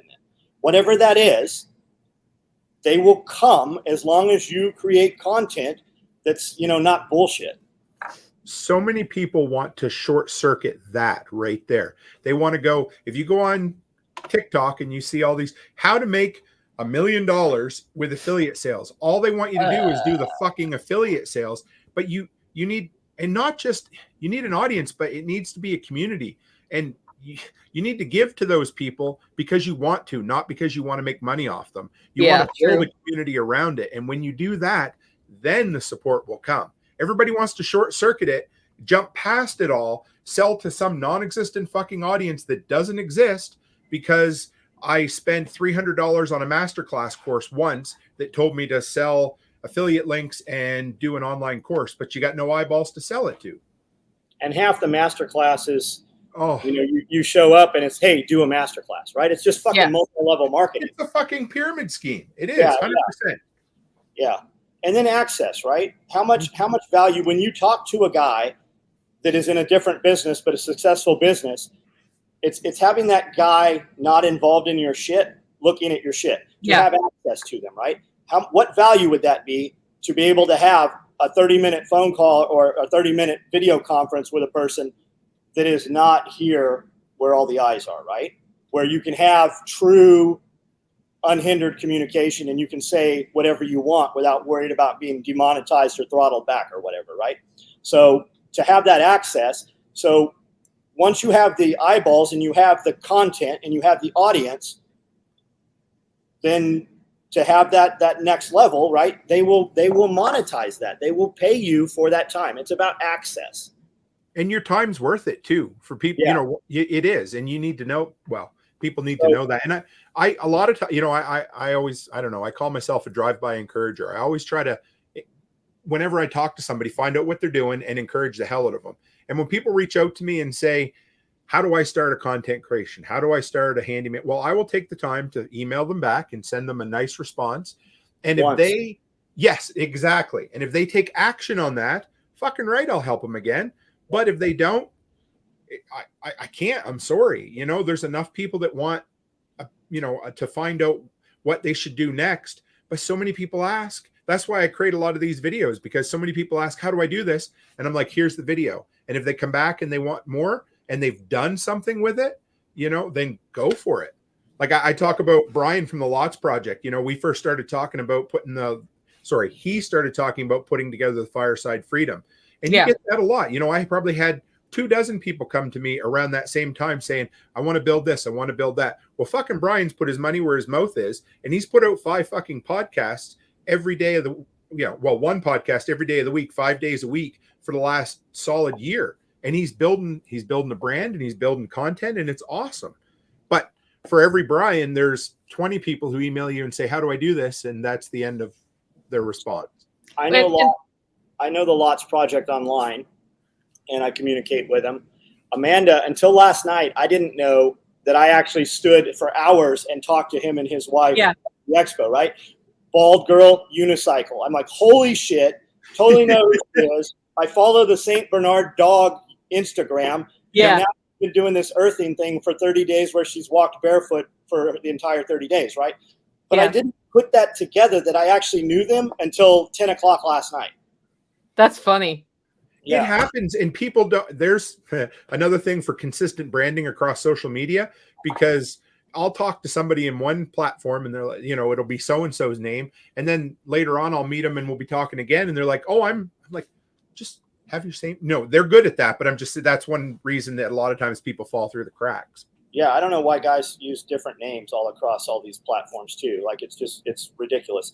My buddy Bob, I think it was online or through maybe phone call with Tag from Life Done Free. I think they talked for an hour or something. He's like, Bob got back to me afterwards. He's like, holy shit, this is the most actionable things.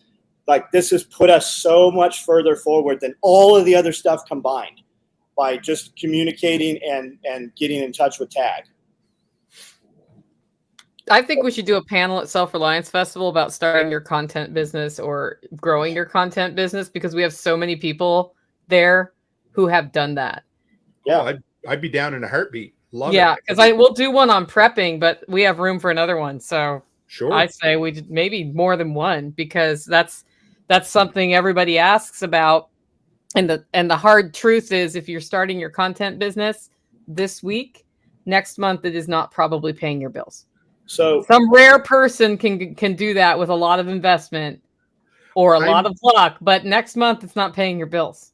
The prepper homestead, sorry, John. Prepper homestead space is so focused on the world's ending. What should we buy? Because we're never going to be able to have it again. If you truly believe that, start something that will make you money, and then make a lot more money. It will make all that other shit easier. If it's accumulating number 10 cans, I got 50 of them in front of me here, Augustin Farm number 10 cans. If it's accumulating cans and you make an extra $5,000 this week or tomorrow, you can buy all those cans, right? If that's what you're looking at. But it all comes through, how do I do the job from the homestead, right? Start posting shit. How do I start a YouTube channel? You just fucking start making videos. They don't have to be good. Just make the videos, keep them private, send the links to a few random people, and see what they say. Build content everywhere. And then you're gonna, if you can do that bullshit for 15 minutes a day for a few months, you're gonna get to 1,000 fast if you say things that people want to hear. And the production quality helps, and having thumbnails helps, and all of the things we talk about will help. Consistency, though, is the most important thing. Okay, well, with that said, I have 700,000 people on my Facebook page. I never did any of that shit until maybe 2 years ago. Yeah. Consistency, personality, and your message. Those are the three, get it out there. If it's something somebody clicks with and they like your personality, they're going to come back way quicker than they are because I have a TikTok ring light sitting right here that took the shine off my bald head. You know what I mean? Like that. But you start, and nobody's going to watch your shit when you start. That's just the nature of it. And then improve one thing every week, just a little bit. And you can't not get better at it. But it's a slog. Tapping into the community is helpful too around you. Oh, big time. Like, you're the master of this. You're like, I'm going to get this person on and talk to that person. And that brings eyeballs to everybody, because we pass eyeballs back and forth at that point. If you want to go viral, take the shit that you want to say that you think you're not allowed to say. Hey, Gordon. When you start saying those things, people will like them and people will dislike them, and they will share them for both reasons. And then the guys that like you, they will come and find out what you actually do and how to do business with you. So this is Fred. He's huge. What is it? It's a Cushaw squash, 21.4 pounds. How long will that store? It'll store till April in cold storage, like in my root cellar. But I picked that yesterday on live video. I actually dropped it because it was heavier than I thought it was going to be. Do you have an actual root cellar? I use my prepper pantry as a root cellar, which is half underground. So awesome. That stays in air conditioning until October and then goes into the root cellar. But yeah, it's that. But I did a little stupid 7-minute video picking that thing. And that I've gotten more comments on that stupid little 7-minute video than like things that are much more well thought out. I was just like, well, I have to prove that I really grow food. So we're going to go pick a squash. That was it. That's the video. Why I love TikTok, is it lets you, I do other random shit on there that I don't do on my YouTube channel, because that's one thing about YouTube is, to an extent, I almost want to say they penalize you, or it sets you back when you kind of step out of what your channel's been built on. So you kind of have, I know that's not the case for everybody, but I'm a tool review channel. So if I put up a video about, I don't know, like wood stoves or cooking something on a wood stove, they're not going to push the video, but I can do it on, my shorts, and I can talk about it on my podcast, and I can put it on TikTok, and that gives me that creative outlet for all that other stuff too. Yeah. So our videos, when we put them up on YouTube, are automatically partially monetized. They have a yellow $sign instead of a green one. Yep. And when we look at the analytics over the last 90 days, our video view that had 10,000 views on it was fully monetized. And then all the others were yellow, and they only have 100, 200, 300, 1,000 views on them. I can dispute that and review it, and I have won every single review I've ever put up. Me too. But it takes 10 days to do it, and it's already out of the algorithm push. So whatever you were going to say that was relative, it's already out of the feed. They're not going to put it back in the propagation. It's never going to happen. And then when they do that partial monetization bullshit, they still make your viewers watch all the ads. You just don't get any of the click through on them. Yep. 100%. That's why I like Fountain FM. I don't make my money on YouTube. Yeah. I make my money from people that watch YouTube. Yeah. Now, I got to say, when you're building something up front, the quickest way to make money, to motivate you to move it off the platforms is through those platforms, whether it's through YouTube ads, Amazon affiliate. That's what got, that's what wet my lips, that kept me motivated, because, I made $5 in my first year doing it, but it was the first $5 I ever fucking made. And then the next year I started making more money. But, it depends on how much of the game you want to play, but it's really good to get you motivated to develop your own system, your own way of making money. Yeah, my primary ways of making money are not through any of the ads or any of those affiliate links. That's just extra. Absolutely. But it is one of the quickest ways to start making money, to at least get you going. That's what I found so far. Yeah, the reason I haven't, because I can see how I could make more money on YouTube ads, for example, now that I'm monetized. But if I concentrate on that, then I'm not concentrating on why people listen to me. Right. And I'm not going to let YouTube tell me what to say or what to do or how to do it. For me, that's why I started my podcast, because that gives me that outlet. It's still live stream, but I don't run ads while it's running. It's there. And if something ever happens, I can always branch it off into its own channel, because that's why I need that outlet. I need that place for me, because for whatever reason, a tool review video is not the place to wax eloquent about anarchy and government. You can find that out from me by listening to me, and hopefully it'll bring you over to my podcast and all the other stuff. But, those tool review videos are there because I like to talk about DeWalt, and I like to drive people to affiliate sales, and people respect my opinion on what I think about tools. I think we need an epic rap battle between you and John Willis, DeWalt versus Milwaukee. The tool companies won't send you product to review either, and they won't give you affiliate links. Like, you're not going to get a Lowe's affiliate link if you're talking about collapse of society. Exactly, John. Affiliate link. Home Depot has an affiliate link. Tractor Supply does. Yep. And that's kind of that's a hard line to figure out what you do with it. You know what I mean? It can be two separate businesses, and I guess that's kind of where I'm trying to head with it, is to have my outlet here, my outlet there, and if it catches up to me or whatever, I'll deal with it then. When you do the tool reviews and you do a review, for instance, on DeWalt, yep, do you use Milwaukee's hashtags? No. You think I should? Yes. Okay. Like, I don't own a Jeep truck. I don't care that people have them, but every time we do one, I use the Toyota hashtags and the Jeep hashtags, and dudes show up and fight, right? It's sure. That makes absolutely. sense. Absolutely. John's the master of getting dudes to fight with each other in his comments. No, guys are just pussies and inherently want to say some shit. And when you have a loyal following, the difference between those dudes is, if you snatched up 100 of those guys online and you drugged them and they all woke up in the same room like Saw, none of them would know what they have in common. If you snatched up 100 of my customers and we all woke up, 75% of us would recognize one another, because we actually know each other. And when you do, you don't have to fight that fight, which might get you unmonetized. The people with no financial interest will fight that fight for you, because they are loyal, because you have done right. They know you. Mm-hmm. Makes sense. I guess that's what it is to be a personality. Put ourselves out there. But I think it's beyond a personality if you actually know one another, if you have years of history. I think it's even beyond that. It's not that they can't come and see you or come to an event or actually, become friends or do business with you.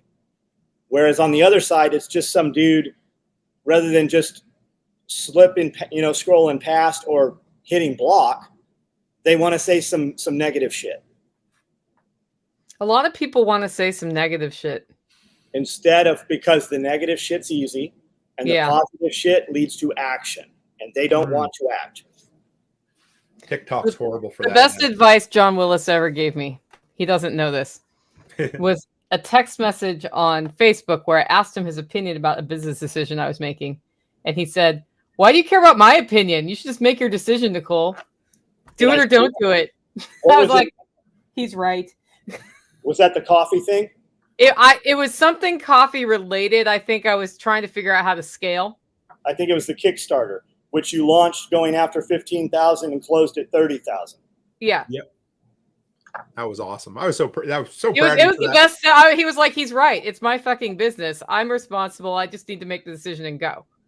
And stop asking people, like, stop wasting time asking opinions. That was also my buy the beans year. Yep.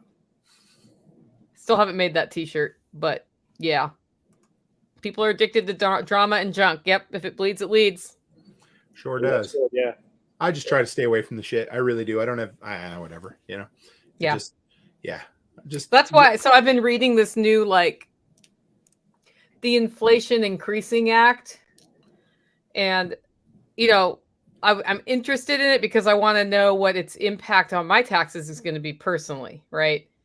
And regulatorily speaking, how's it going to hit the shipping industry and some other things that matter to me. So I started reading the text of it. And the reporting on it is completely like, it's all drama over here and all drama over there. And I'm reading the bill and I'm like, it doesn't say either of those two things. So yeah, the drama is not helpful. And the reporting on what's going on is also completely fucked. I did that with, how everybody was so worried about the rolling blackouts and how we were going to overextend.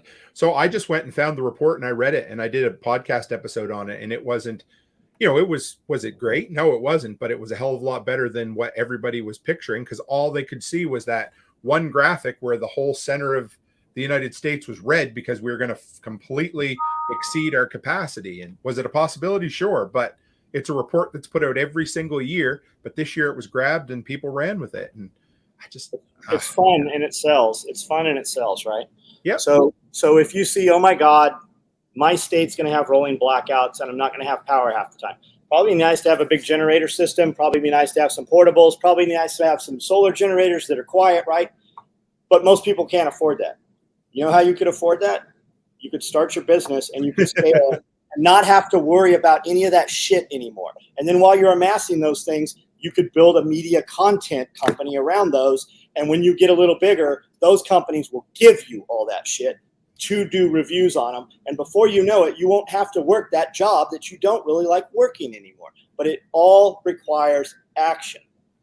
I am now starting a second review on Fridays for the stuff that companies have now sent me. That's become an issue, and it's stuff, companies that I respect, that I like, products that I've bought and recommended for the last while. So I'm pretty excited about that. And so, yeah, it happens. It absolutely does. Yep. Awesome. Okay, so Darren from Hacks for the Homesteader told me this weekend, if you don't put that money in your pocket, someone else will. Sounded like something John would say.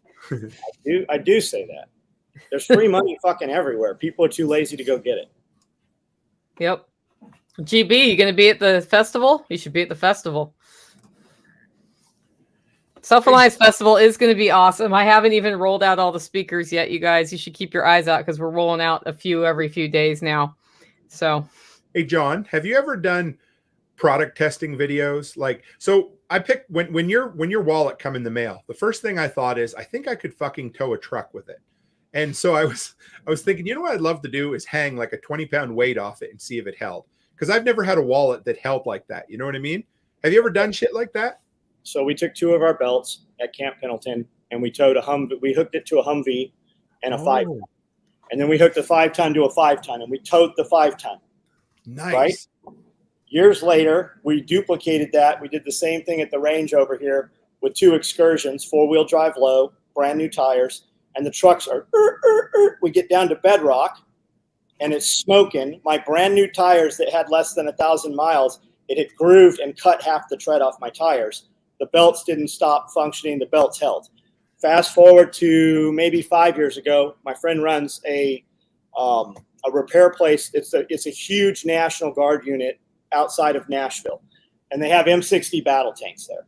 And he hooked it to a crane and lifted with 2 of the belts. He lifted the M60 battle tank off of, not completely off the ground, but the front of the tank about 50% off of the ground with 2 of those belts.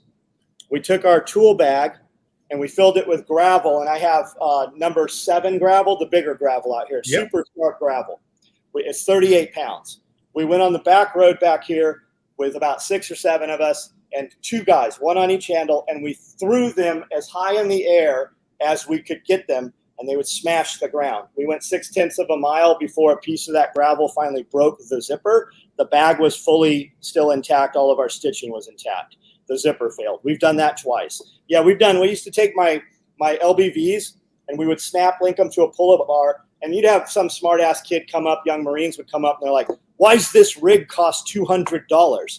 I go, well, you hang on these 2 pockets and you hang on these 2 pockets. Right. You guys do pull-ups, right? We would do the same thing with my mag pouches. We would give them to a Marine and I go, put your foot in the mag pouch and grab the lid and try to make it fail. They could never make it fail. And that was product that was just there for sale, right? It wasn't a gimmick. It wasn't some shit we sewed. It's literally how we build stuff still today. That's all. Yeah, because what made me think of it, the other day I was in there and there was somebody busting your balls on TikTok about why your stuff was expensive. And I'm like, well, you're the wrong customer then. Have a nice day. That's the same turd that said it was on the wallet. And he said, I don't like how your label's on the front of the wallet. I think that's cheesy. Well, the label's not on the front of the wallet. No, it's not. It's inside, under a window. If you don't like it, put a debit card or a credit card in there. You'll never see the label. But it's that complaining to complain, right? Because what he said wasn't even correct. No. Mm-hmm. And I'm like, hey, what product do you like that we make? And he goes, clearly I've hurt your feelings. I've already spent too much headspace. Block, you will never fucking take any of my fucking brainwave towards you again. It won't happen. You no longer have any access to anything that is my company's. Yep. I jumped in and, you guys keep talking for a second. I'll be right back. I jumped in because you have a customer or somebody who appreciates your product and they're the ones that are going to do your customer service for you or razz the, Absolutely. and that's what it is. But yeah, I can't get over. I just, when I opened it up, I took it and just pulled both ends just to see, cause it felt well built. And you might have that plastic, you might get that clear window to fail. Sure. If you jam your finger into it, it'll definitely misshapen. But you're not going to get that edge tape and that Cordura. It's not going to fail. People just don't make shit like that anymore, John. That's what blows me away. I didn't realize. Maybe this sounds stupid. I just didn't realize that quality was even out there anymore. Or, I mean, I knew it kind of was, but especially in fabrics or whatever it is that you use. Leather, I expected it, but in that kind of thing, yeah. Oh, yeah. Our material will hold up better than leather will.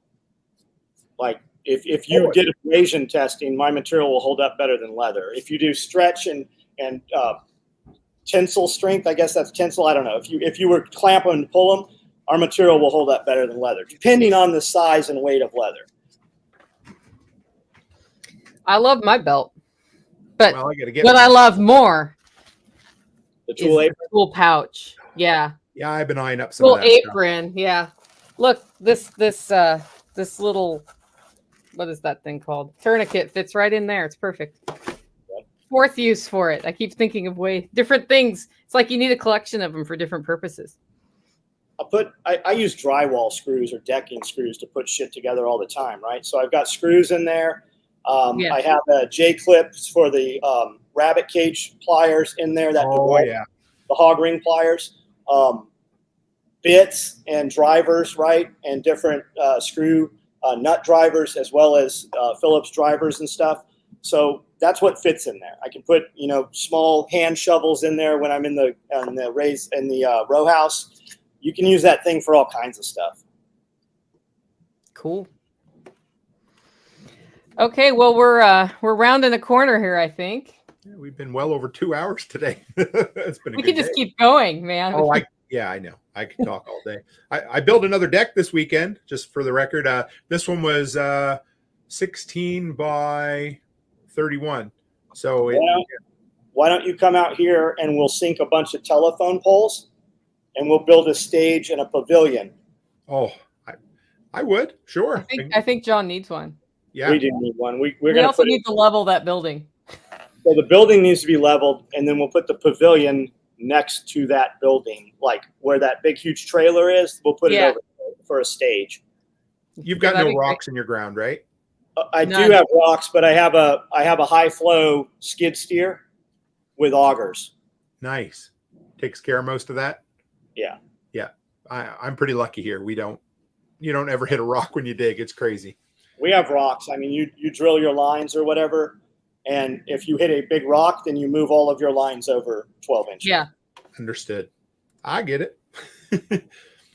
Yeah. Or you learn how to drill through them. We actually had a backhoe out here, and I had run a drain line funny, so it does like one of the Tennessee things where it goes meh, meh, meh, meh, meh, meh. And then the backhoe was here, and Tactical's like, I wonder if that rock will move, and we were able to move it and straighten that line. It was a big moment. Yeah. So everything will move with the proper equipment. Yeah. So every so often we've moved some big rocks here this year. So, all right. Well, what do you guys want to say before we wrap up? John, you get to go first today. I do a live feed at 9:00 on YouTube. If you want to have a conversation, it can be whatever you want. If you like what I say, just wait a few minutes. I'll probably say something you don't like. We have tons of merchandise and stuff. What really pays the bills is nylon tactical gear. We do all kinds of T-shirts. You usually see Nicole wear them. Jack wears them. Tim's got some of them. We do a shirt almost every single week. And you can find me anywhere. It's SOE Tactical Gear everywhere. You can find me on any platform. Awesome. I'm going to let Tim wind up. So I'm going to say it's time to get your tickets for self-reliancefestival.com. That's October 1st and 2nd. Later today, we are launching a pre-Self-Reliance Festival class all about plant communities and planting swales, the Bonds, Billy Bond and William Bond. And I think Michelle Bond is going to be here. They're going to teach that Friday before. So that's an add-on, comes with lunch. I just need to run one more thing by Billy before we launch that. So that'll also be at self-reliancefestival.com. I recommend getting your tickets soon.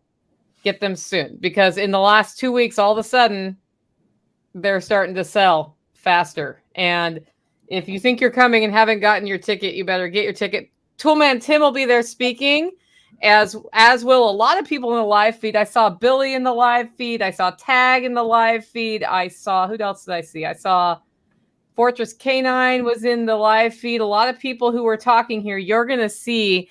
And the cool thing is we're doing presentations. We're doing demonstrations. But the best thing is we're doing connections. We've got 2 people dedicated to helping all of us connect. This time there'll be cards you can fill out that just talk about where you're from and who you want to meet. And they have some sort of plan to try to help people connect, because people will come to Camden, Tennessee, and they'll find themselves right next to somebody. They'll come from 3 states away and find themselves right next to somebody who lives in their town, who they didn't even know was there, with shared interests.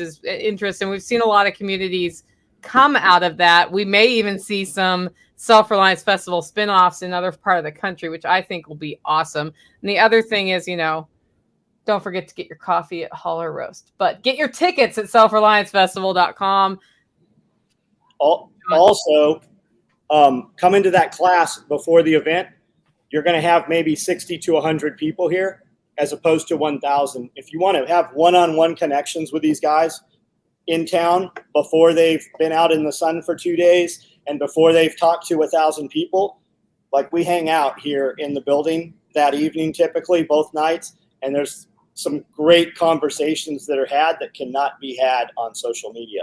So it's worth coming, even if you're like, I'm not ever planting swales, I'm not doing plant communities and guilds. It's worth coming, the price of admission, just to have one-on-one access to these guys before they're somewhat burnt out on Sunday.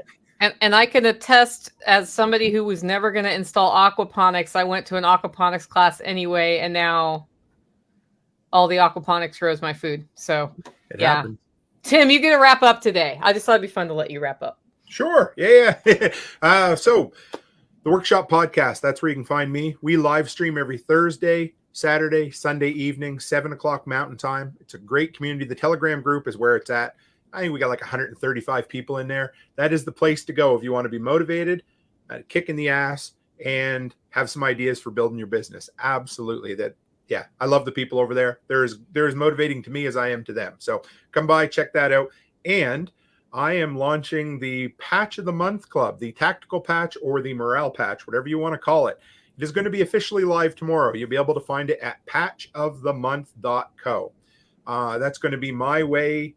There's going to be extra goodies behind that afterwards. There's going to be a portal with, access and new content and vendor discounts, that sort of thing. But this is where it's starting. People seem to love them. I know John loves them. And so this was my idea. It seems like a lot of interest in it. So I'm excited. Anyway, it's coming. It's going to be live tomorrow. That website might actually work now. I shouldn't say that, but I think it does. So anyway, it's another story for another day. Don't break the website, everybody. Send them email saying there's a typo on page 3. Anyway, well, thanks for joining us today. We'll see you guys next week. I'm not going to tell you who it is, though. You'll have to